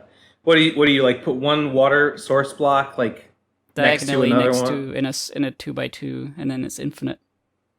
Does it like does it create like 2 more in the square? Yeah, in the other corners. I didn't know that. That's a trick I could use actually. Next voicemail is called Tommy J Sucks. 3, 2, 1, go. I dread to even speak his name, but please stop playing the Tommy J voicemails. They're so horrible. You guys shouldn't have to go through them, and we shouldn't have to go through them. They're just pain. They suck, and Tommy J, you suck. Please stop calling in. I think he just made the one call this week, so maybe it's a solved issue.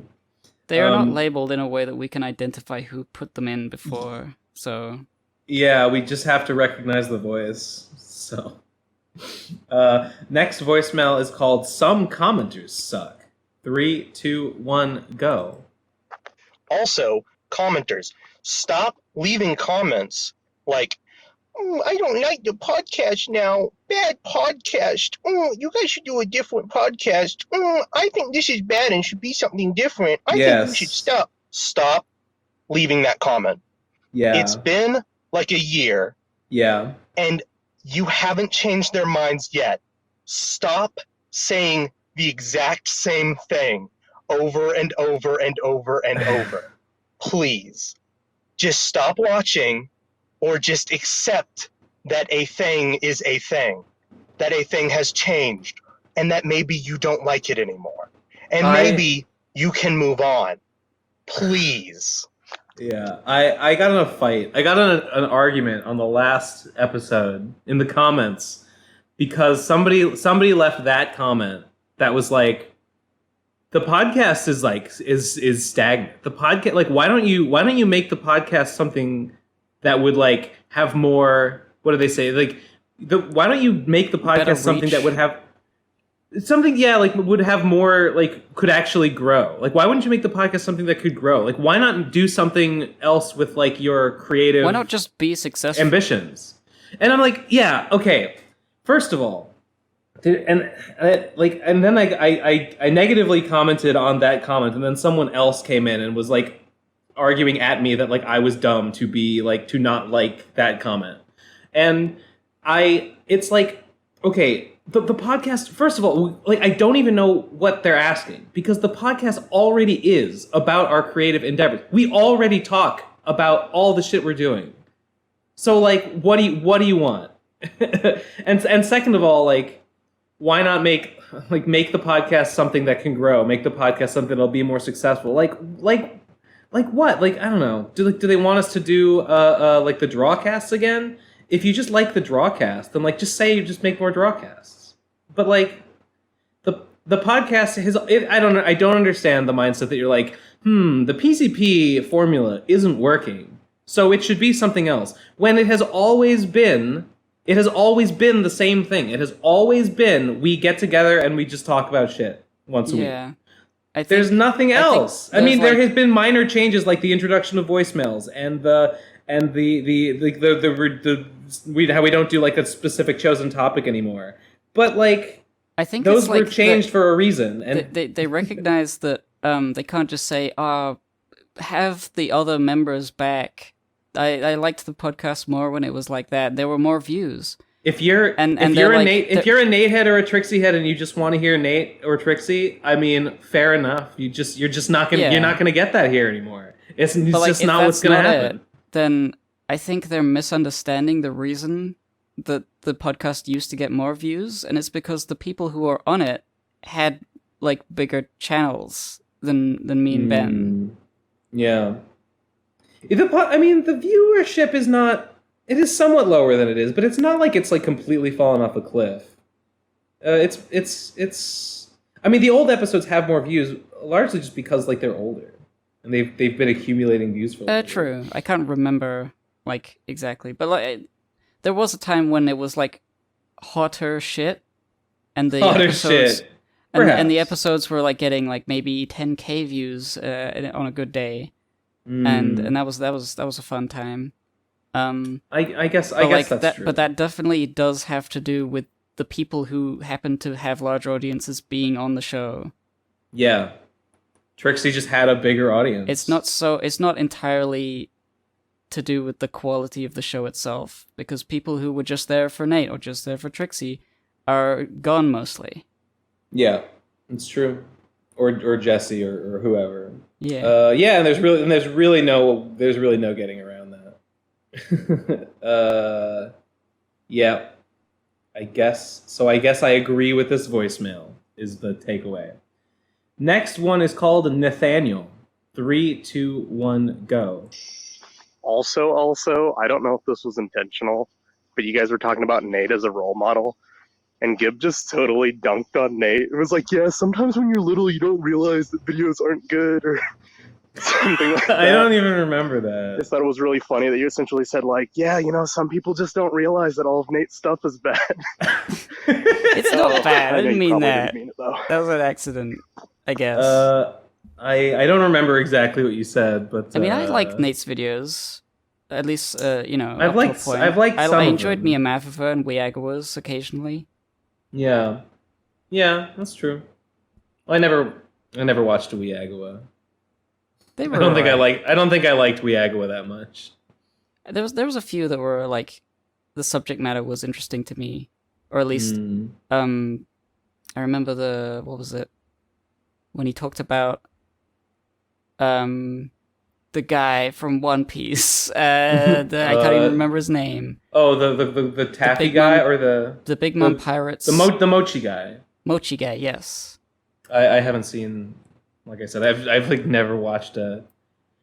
I think the only Mia Mathova that I have watched. No, not Mia Mathova. I think the only Weagawa I ever watched all the way through was because people were complaining about it in my Discord, and it's because it's the one where it's the one where he like walks back and clarifies that like no, his Galco-chan video is not a body positivity video. Oh, he does yeah, not support fat women. That was kind of cringe. I didn't notice That one's awful. I didn't watch it until someone told me that he's like, and I was like, there's no way he says that. And I went back and he watched it. He's like, no, that's exactly what he says. He's just like, no, this is not the message of that video. This is not in support. People took it as a body positive thing, and I want to clarify. And I want to clarify, no, it is not. Yes, that's literally it. That's literally the point of that Wiagawa. There's although it's hard to find because it's not labeled. And there are a bunch of Wiagawas that have like that mention the Galco-chan video in them, I think. So sometimes I try to find it and I'll accidentally find another one where he isn't talking about it. There's one though where he says that in it. That one sucks. I don't like the Tifa boobs one is shitty too. People complain about that one, and I watched it. I'm like, yeah, that one sucks. That's annoying. Anyway, my comment about like when you're young, you don't know what videos are good or not. I think I was mostly talking about myself, cause like you're young, you don't know shit. I was into Thunderfoot for a while, like a long while. Yeah, and like he has merits in his science stuff, but yeah, he's a shithead, and I didn't realize that quite so much. I only heard about Thunderfoot through people like criticizing his politics. I didn't realize that he does like other like science stuff, which I'm sure is probably fine. It's his better stuff. He does like he does like a debunks of bullshit. He hates Elon Musk and he thinks he's like a con man, and so that's kind of based. True, but like his like obsession with Anita Sarkeesian. Yeah. I mean, he's not the only one. He's not the only one, and but like, it's kind of cringe. Like, I didn't really notice it when I was subscribed, because just a video comes out every so often. Yeah. But then you look at the playlist, and it's like, I don't know, 100 videos about why Anita Sarkeesian and feminism is stupid. Right. And it's like, yeah, that's not very good. Yeah. True. Yeah. Okay, next one is called I'm So Hurt by Neverpain. 3, 2, 1, go. Ben, you call me an idiot? I'm so hurt. You said everyone who ever liked me is an idiot. That hurts, Ben. Fuck you. Why could you hurt my feelings like this? I don't like that. May was alright before COVID started. I swear. False. False. She was like a kind of a voice of reason for like Trixie's weird antics. That was actually Neverpain. Anime has a weight loss problem video was really good. She was like a weird otaku girl weirdo who we don't know. There's not that many anime YouTubers who are girls on the internet. That was pretty cool. She had cool stuff. I don't know what you're talking about. I mean, maybe meeting her personally makes her look like her. I don't know. Again, retrospectively, you're my. Is this like a Gollum monster? I think this is like a Gollum, like talking to himself kind of thing. Yeah, I don't agree. Honestly, that's silly. Also, Caucus was better than the PCP at one point. Although that wasn't Shell's fault, I think. I mean, no. Major cope energy. May was always bad. I wanted to like May. Her videos were sort of okay, I guess. I'll be honest, I didn't watch the Anime Has a Weight Loss Problem video. It was an okay idea. I guess some sort of body positive something or other. The hero we need. Nate refused to be the hero that fat girls need, so May had to do it.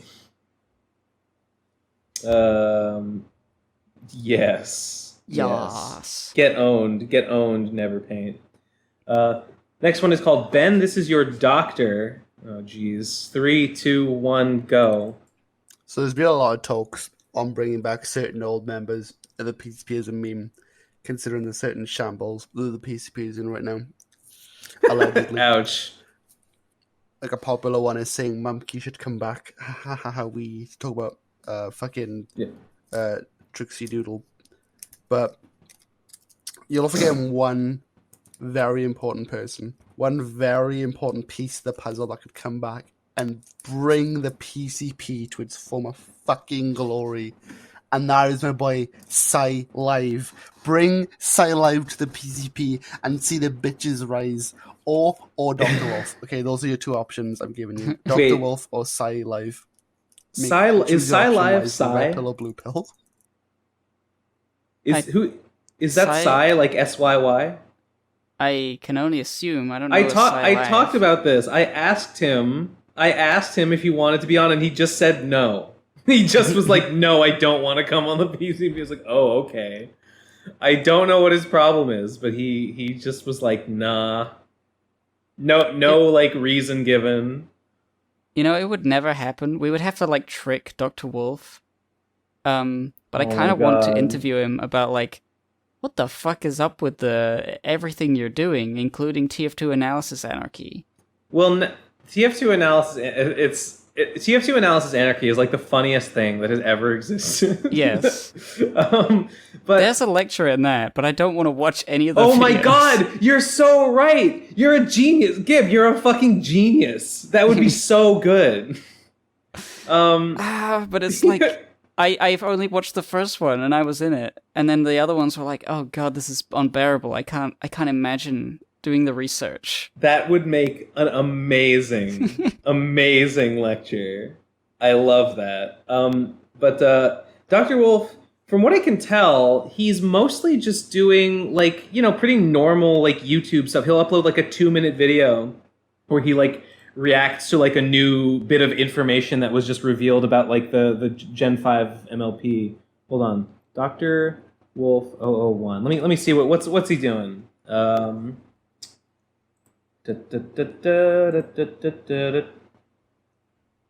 Hip pedals mixing royalty and social media. Is Hitch the next Fluttershy? Season 5 trailer reaction. Sunset Shimmer audition announcement. Okay, he's doing something. He needs auditions or voice actors for something. Yeah, he's doing a lot of like little mini like videos where he like just notices something about the new MLP. He's priming his audience. He's priming his audience for a big comeback with Gen 5. Oh, and he's still hanging out with Josh Scorcher and Lightning Bliss. The cool kids crowd. I'm sorry. Who is this pony right here? I want to meet that pony in the bottom left with the red and black hair. Now that's an OC, if I've ever seen one. Oh, I don't know. I'm excited. Red and I'm black. interested. Give me like alarm bells ringing. Red and black. You know what they say? Red and black. I attack sexually.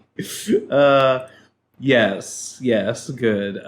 Next voicemail, I think.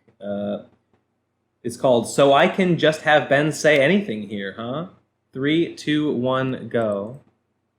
So, a lot of people are talking about how the PCP needs some new blood, and I agree, but at the same time, the names getting thrown around don't really meet the proper guidelines, I don't think. Let's go over what makes a good PCP member. Number 1, content creator. Yeah, and most of them are that, so I'll give them a point for that. But as we go on, number 2, trans. Most of them aren't trans, so, right there. Number 3, Christ consciousness level of 4 or higher. None of them have that. So, I mean, that won't resonate. Literally, that will not resonate. I can't see them, like, saving the world with the love battleship. Number 4, kill and ate a man's heart. Maybe some of them have done this. It's possible, but they're not talking about it. That's missed content. Like, we want that. If they're not the reason people are dying, I could go on. Then I don't. In fact, I will. Hear Uncircumcised, none of them. Like, you may as well just say, hey, yeah, the PCB should die. Put these people on and let it die. Pathetic. It's pathetic. I like a man with standards. You know what? This guy's he's just being pragmatic. He's looking at it the way it really is. No sugarcoating. Next voicemail is called cope.mp3. 3, 2, 1, go. What if what if like Nate is just like waiting, to be on the podcast again? What if he's got a big plan? He's got a big comeback plan, big reveal. arc plan. Once all the rad content is out, once all the rad content things, what if like he's got something planned? Like oh yeah, oh dude, like oh my god. Oh my god, dude! It's gonna be a big horseshoe finale, like big reveal, like it was all part of my plan, kind of thing. And the views jump to 1,200. Oh yeah! We're back, baby. The next one is an Imgur link. So let's take a look here. God, why do I look like that? Now that you're moving apartments, you'll be more responsible with your money, right? Bitcoin, let the good times roll. Why am I with horses? What are these ponies doing? Are they hookers? They're your escorts. Escorts, yeah. Yeah, I mean you're at a casino. Why is my hair like golden, like mane?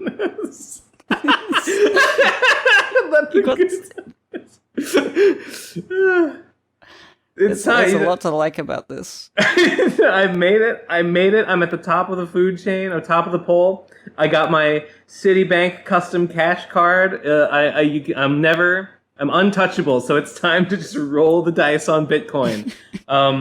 Actually, I did up selling my Bitcoin because I was like, I don't know. I was like too scared. I was too scared of it dropping. So I basically broke even. No, I pretty much broke even. Oh, it broke even. Yeah, it went up for a bit, and then it kind of like went back to around where it was. And I was seeing it was slowing down, and it's still kind of hovering, but like it's not really going up. I was seeing the word exhaustion thrown around a lot, and I was like, people were saying like, Bitcoin, it jumped. Oh, it actually jumped up. Oh, it's not that big of a jump. Or is it? Don't trick yourself, Ben. Oh, think of the larger scale trend. It actually went up a bit today, so that's. I mean, it still hasn't gone back up to. Oh, damn it! It's having a good day today, but it hasn't gone back up to 50K, where it almost. Wait, why doesn't it say that it hit 50K? It did briefly hit 50K. Why does it say it didn't? What is this? What is wrong with this chart? Oh, that was back. Oh, wait, that was longer ago than I thought. It's climbing again. It's climbing again, but people were saying it's getting exhausted. No, I hate it. I fucking hate it. No matter what. Even if I own Bitcoin or I don't own Bitcoin, I'm always losing all the time. There's no escape. I can't. No more. Yeah, you gotta let it go. Probably. You gotta jump in when it's really far down. This is what. Okay, but no. If it was going to go up, it would still be worth buying, even if it's high. If it was going to go even higher, it would still be worth it. The thing I think is that the precedent has been set that it will probably not be as high as it is right now because it's quite fucking high. So it's likely it's going to go down before it goes up again. It was. It was, and it still is possible that like the first big spike this year was only the beginning, and it will spike even higher. Like and like that was just I guess like that's always possible, but it's so hard to predict. I'm not saying it's that for it's sure. like not worth trying to. My thought was like. That. My thought was like, if I don't own any Bitcoin and it goes to the moon, then I've lost a ton of money, basically. So it's like, well, I better have some just in case. I don't know. People are saying people were saying it was bullish. Now people are saying, it looks like it's losing steam. It might be bearish. I'm like, who fucking knows? I mean, nobody knows, but everybody together thinks they know. Yeah. And so what they say kind of does influence the market. Yeah. Because it influences other people who think, oh yeah, these people know what they're talking about, and now I know what they're talking about, and now we all know what we're talking about. And it's like, they've tricked each other into believing that it's not going up, so it just doesn't actually go up. Yeah, I mean, you're right. I'm just looking at this image again. I guess that's Applejack. It's Applejack and Twilight. Is it? I guess it's Twilight. That's definitely Applejack. And I'm just having a ball. You know, I wish this were me. It's so determined. Like, oh, yeah, here we go. Your super large head makes the hand look like a baby hand. What picture? What video is this image of me from? I don't recognize. It's all like warped and distorted, and I don't know why. Like, why would you do? Why would you stretch out one side? Why? I don't know what the point was. Oh, I look like a freak. This is great. The next voicemail is also an image, so let's see. Oh God. Ew. I don't know what this is. It's that looks like a fake monkey head robot on wheels. And it says the PCP in current time underneath. I feel like this is a reference that I don't get. Like, I don't know what this thing is. I guess it's a robot. It could be a reference, or it could just be a bizarro meme. Like, it's just weird, and that's the point. I can't... Because I don't think I can glean any, like, meaning out of this image. No, I'm not getting anything from it. I'm sorry, Big Cheese Shimolinski at pinkiepie.com, who sent this. Next one is called Sigma. It's the Greek letter Sigma. 3, 2, 1, go. Do you think the collapse of human civilization will happen during the 21st century? No. No, people thought things are going to collapse. I mean, global warming's pretty big, but the effects of it are only going to start at the end of the century. It's the terrible, if it continues the way it is, you know. It's not going to... Right. I mean, global warming is bad and will have catastrophic consequences, but it isn't going to, like, end civilization. Civilization will just get really, really full of death for a while, and then there'll be less humans. Yes, that's right. So it's fine, actually. No, it's not. Plant life will grow and kill us all, and they'll win. Things are not that precarious. Like, we're not under an existential threat of, like, there will be no more civilization. Like, the infrastructure that exists will mostly continue to exist. Yeah, people do like to imagine that they are at the end times because that makes them more important. Like, I'm the last person who will see, like, stuff. Yeah. But no, probably not. Probably not. Nah. Things are pretty dire in a lot of ways, but it's not, like, it's not end times bad. Next, I wouldn't rest on your laurels, but I also wouldn't, like, doomerize, like, there's no hope, because they're clearly... That's what they want. That's what, like, oil companies and stuff want people to be like, well, global warming happened. We fucked it up. There's nothing we can do. Nothing we can do. Well, better just say fuck it. We're already facing the apocalypse. That's what they want you to think. Because then you don't have to fucking do anything about them. Next one is called RX, like the prescription. 3, 2, 1, go. Hey, PCP. So a couple of weeks ago, someone suggested the name Nate Mates instead of Nate Heads. So I just wanted to suggest the name Ben Pals instead of Ben Heads. Oh, you sent me a DM. Keep DM. up the great work. Ben Pals is pretty good. Nate Mates and Ben Pals. That works really well, actually. Like a pen pal, but for me. It's like a pen pal, but when that meme where you put a B instead of a P with the B emoji. Like yes. Beater Griffin. Ben pal. I don't know the meme, actually. I mean, I can imagine it. What is the... It's called, if I Google B for P meme. Yeah, I don't really know if it has a name. B emoji meme. It's just the letter B. Oh, that emoji. Yeah, the red regional indicator, red letter B emoji. Oh, I was imagining, like, the bug. No. I see. Okay. Yeah, I've seen people do that. Put the Venus, put my Venus in the whatever. Beppis. Beppis. Yes, that's it. That one low-volumed asshole again. 3, 2, 1, go. Hey guys, it's that low-volumed asshole again. True. And, in light of recent events and the shitstorm surrounding Ben and pretty much every single Kiwi farmer ever, I was just wondering, has there ever been a point in your life where you hated Twitter so much that you just simply want to straight up delete your account or something? Because No. that shit cannot be good for your psyche in the long run. It isn't. It's not. It's just really sad when some people just go on a fucking downward spiral. Say what you will about Will Wheaton, at least he realized how much of an asshole he was on Twitter and yeeted his account. It's just... I fucking hate life sometimes, Are you saying that I'm on a downward spiral because of Twitter? Maybe. Maybe a little bit.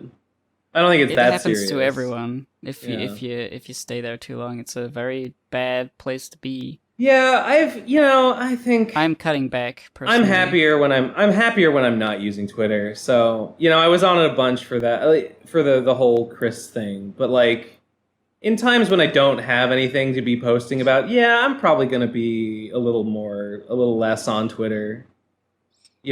Unless like I there's something that I feel like I need to be posting about. Next one is called Silly Question for Gib. 3, 2, 1, go. Whatever happened to Gibbon finale? Whatever happened? Oh. Gibbon finale? I'm sort of taken aback that someone even knows what that is. I don't even remember mentioning it. But I guess in the vein of Horseshoe finale, I wanted to have like Gibbon, the character, the pony. Yeah. I sort of set a few things in motion when I ended the Give and Take review show on with the pony character. Yeah. And I was thinking, what if all of the instances of Give and Take were like part of like this big grand adventure plot that all culminated in a big fucking thing? And I had so many fucking ideas, and I was gonna have like Hippo was gonna be there, and Action Giraffe, and Phantom Horn, and T-Bap, and oh Kickstandard. My God. It was gonna be a big thing with everybody, and it was gonna be like Homestuck. It was gonna be so fucking sick. Yes. And of course, I realized at some point I was like, wait, I should just do that, but like an original comic idea. I don't need to fucking make it about my fucking pony review show. Kinda. Yeah, that's kind of true. Because I put so much effort into like that, and I never showed anyone the plans I had. It was so fucking ridiculous. Did you like reincorporate it into something else? Ooh, who knows? I'll never tell. Well, I'm okay. Well, now wait. What is it? What does it mean? What does it mean? I want to know what did it end up as? Okay, if you spoilers or something, then I guess we'll just move on. So there's the answer. I thought that Gib was killed in a pirate ship explosion. Yes. Well, all right, here's some lore that I'm never going to use anywhere, so I may as well explain.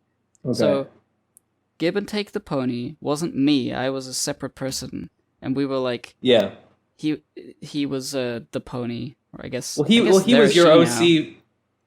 Oh, is she? Well, you know what? I don't know. It's completely. It's up to. They were always like gender non-specific. Yeah. Looking. Anyway. Well, yeah. I guess. They. Wait. Shit. I was gonna say. They're your OC from Dimension C197. So when the merge happens, you'll meet. I think. And they'll kill you if they don't like how you've treated them as a character. That's I did kind of abuse them, or I made fun of them. In merge, the first a lot of people are gonna die in the merge. First video I used the Give and Take pony OC. It was like at the end of one of my compilations. I was like, maybe I should do My Little Pony reviews, but I'll need an OC. And then a little character comes up and says, what about me? And I'm like, no. And he says, oh, okay. But then I end up using it. From then on, they speak through me, the pony review stuff, and then I get bored of that and I stop. But I have like a ending where Give and Take, the pony, goes off on a pirate ship to the ocean, and then they get attacked by a pirate ship, another one, that has like a Kim Possible Discord sort of sail that nobody noticed. It was other brony analysis pirate evil, and they killed him. He's dead, except he didn't die because he turned up in Crown Prince's animated version of A Moment with Dr. Wolf, starring me and Dr. Wolf. And then I showed up in that Kim Possible, like, let's go and meet the bronies animated segment. Yeah. I think. And T-Bap was also there. T-Bap was also there. Gib was also in T-Bap Resurrection. Yes, T-Bap Resurrection. And, T-Bap Resurrection, that version of Gib is with, what's his name? Starboard Bow. Jesse's pony.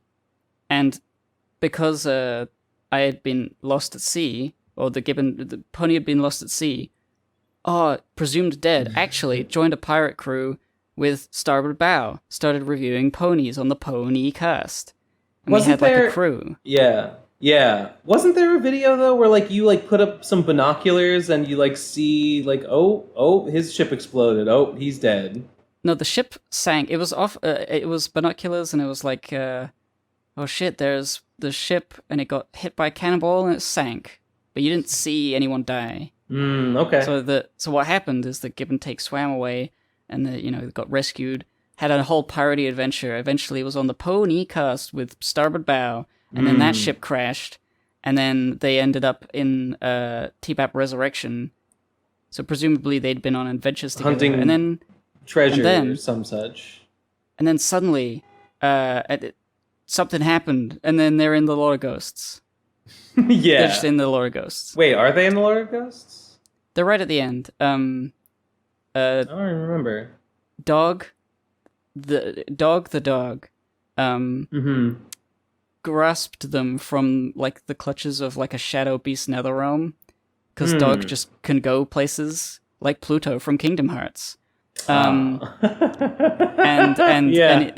he's just brought them here, and they're like talking to Flowerhead, and Flowerhead's like, "What the fuck? Who are you?" And it's like, "We're ponies. What the fuck's going on here? What are you doing in my review? What are you doing in my comic, basically?"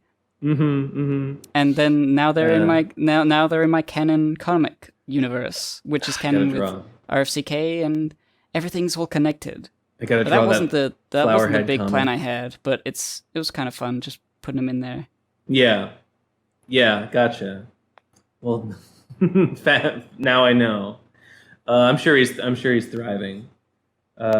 Next voicemail is called Ben's Slave from the Future. 3, 2, 1, go. Greetings, procrastinators. It is I, Sergey, and I come bringing bad news. Great leader Ben Saint has recently spent all our country money on 50,000 Bitcoin. This was a very bad financial decision, and now none of our people are eating. So I come to the past to tell the young Ben Saint not to spend all his money on Bitcoin. You know, if I had that much Bitcoin, I could just sell it. Bad financial decision. Also, Ben Saint gets AIDS in the future, so don't remember to wear protection. Okay, thanks. I won't. Ooh, damn! I wish I had 50,000 Bitcoin. Look, the future's looking up. So that's like 50,000 squared. So that's how many? Like a billion, like $20 billion. I don't know. Next one is called Death and No Piss. 3, 2, 1, go. Damn it! I fucked up. So I recorded a voicemail and then I accidentally refreshed the page and read it. But I was asking, like, Do y'all think about when you die, how much content there will be left that has your voices? Yeah, I think about that all in the it? time. So, like, if you have kids, or if like Nate has kids, I mean, God forbid, but like they'll always have recordings of your voices to hear. Yeah. It's not good, but they'll have it. But also, I was pissing during it, so it's kind of funny. I was going to call it Death and Piss. Death and no piss. I see. I think about that. Like, man, if I ever had kids, they could just be like, man, my dad was on a podcast. I could just go and like listen to like what he was talking about in like 2018. I don't know whether they'd give a shit. Like, they'd see it there.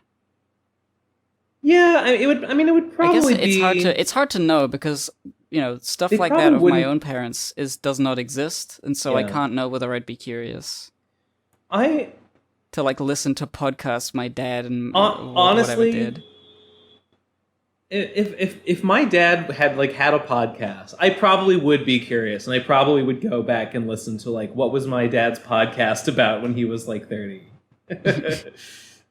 Yeah, I would check it out. So yeah, and then Imagine like having a parasocial relationship with your own parent. and then to imagine, yeah, I mean, like after you're dead, there will just be your voice. Oh, I was gonna say probably the thing that would, like, if your parents like died and you were like, wow, I miss them. Oh, It's yeah, sad that they absolutely. died. Like I'm gonna go back and listen to my dad's old podcast and be like, so this is. I'm hearing him from beyond the grave. Sad. That'd be really sad. Yeah? Ah, jeez. Yeah, that'd be really sad. Jeez. Well, now I'm depressed. Next In one terms is... of like Yeah. just general like your voice being out there recorded for all time. I mean, I don't expect like YouTube to be around for all time. But like Yeah. certain recordings will probably exist for a long time. I think just the sheer amount of stuff kind of precludes the I don't think that's the right word. I don't know how to use that word. You'll be lost in the sea of people uploading stuff. Yes. That nobody's ever gonna find unless you're super famous at one point. You're like a note in history, like, oh, then this podcast was the very important podcast that caused this to happen. Yes. Like nobody will find it. So it's basically secret. It's basically like After- you never recorded it anyway. After we die, the PCP is like only relevant because like we are alive and people know us and people are like, let's hear them. After we die, the PCP will no longer be relevant because we will be irrelevant because we won't even exist. So what would... Maybe some people might be like nostalgic for it and might go back and listen to an old episode now and then, but like in the future, nobody's gonna... Unless we have some sort of something happens and we have like an outsized influence on history and we become like someone of historical importance, and then it's like, oh wow, that guy had a podcast. I'm gonna go back and listen to his pod. Imagine if ancient Romans had podcasts. Imagine if Milo of Croton Fucking or wax whatever podcasts. wax podcasts. Yeah, They'd get the gramophone and dig it into the wax, the Isn't wax that- cylinders. Yeah. The wax cylinder is you would crank it on like a piano or The something, needle right? Like a would player scratch piano. on the wax. Yeah. Yeah. So it's not that crazy. That's basically they had that in ancient Rome. They probably did have podcasts, but they scrubbed the wax cylinders clean. I think that, in my opinion, Beethoven's Ninth Symphony is my favorite podcast. He couldn't record his voice, so he did the next best thing and just like wrote a bunch of notes down and was like, yeah, listen to that. That's my podcast. Death sure is sad. Lamau. Next voicemail. Nah, it's funny actually. Oh shit, you're right. Actually, next voicemail is called Berserk or Homestuck Follow Up. 3, 2, 1, go. So I finally decided between Berserk. You don't and have to Homestuck. choose. And I just wanted to do a follow up for the last week's voicemails about Berserk, and I'm reading Bleach. Great. I mean, Bleach isn't that bad. It sort of falls off at some point, but there's some good stuff in there. I've never read it, so I don't know. I'm pretty sure it's not as good. I'm pretty sure it's like visually, like cinematic with panel layouts and like cool drawings, bro. Oh, the story is pretty normal. That's pretty cool, I guess. No experience of Bleach at all. Last voicemail is an image, so let's fucking take a look at that shit.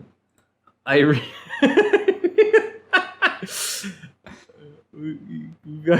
don't get this meme.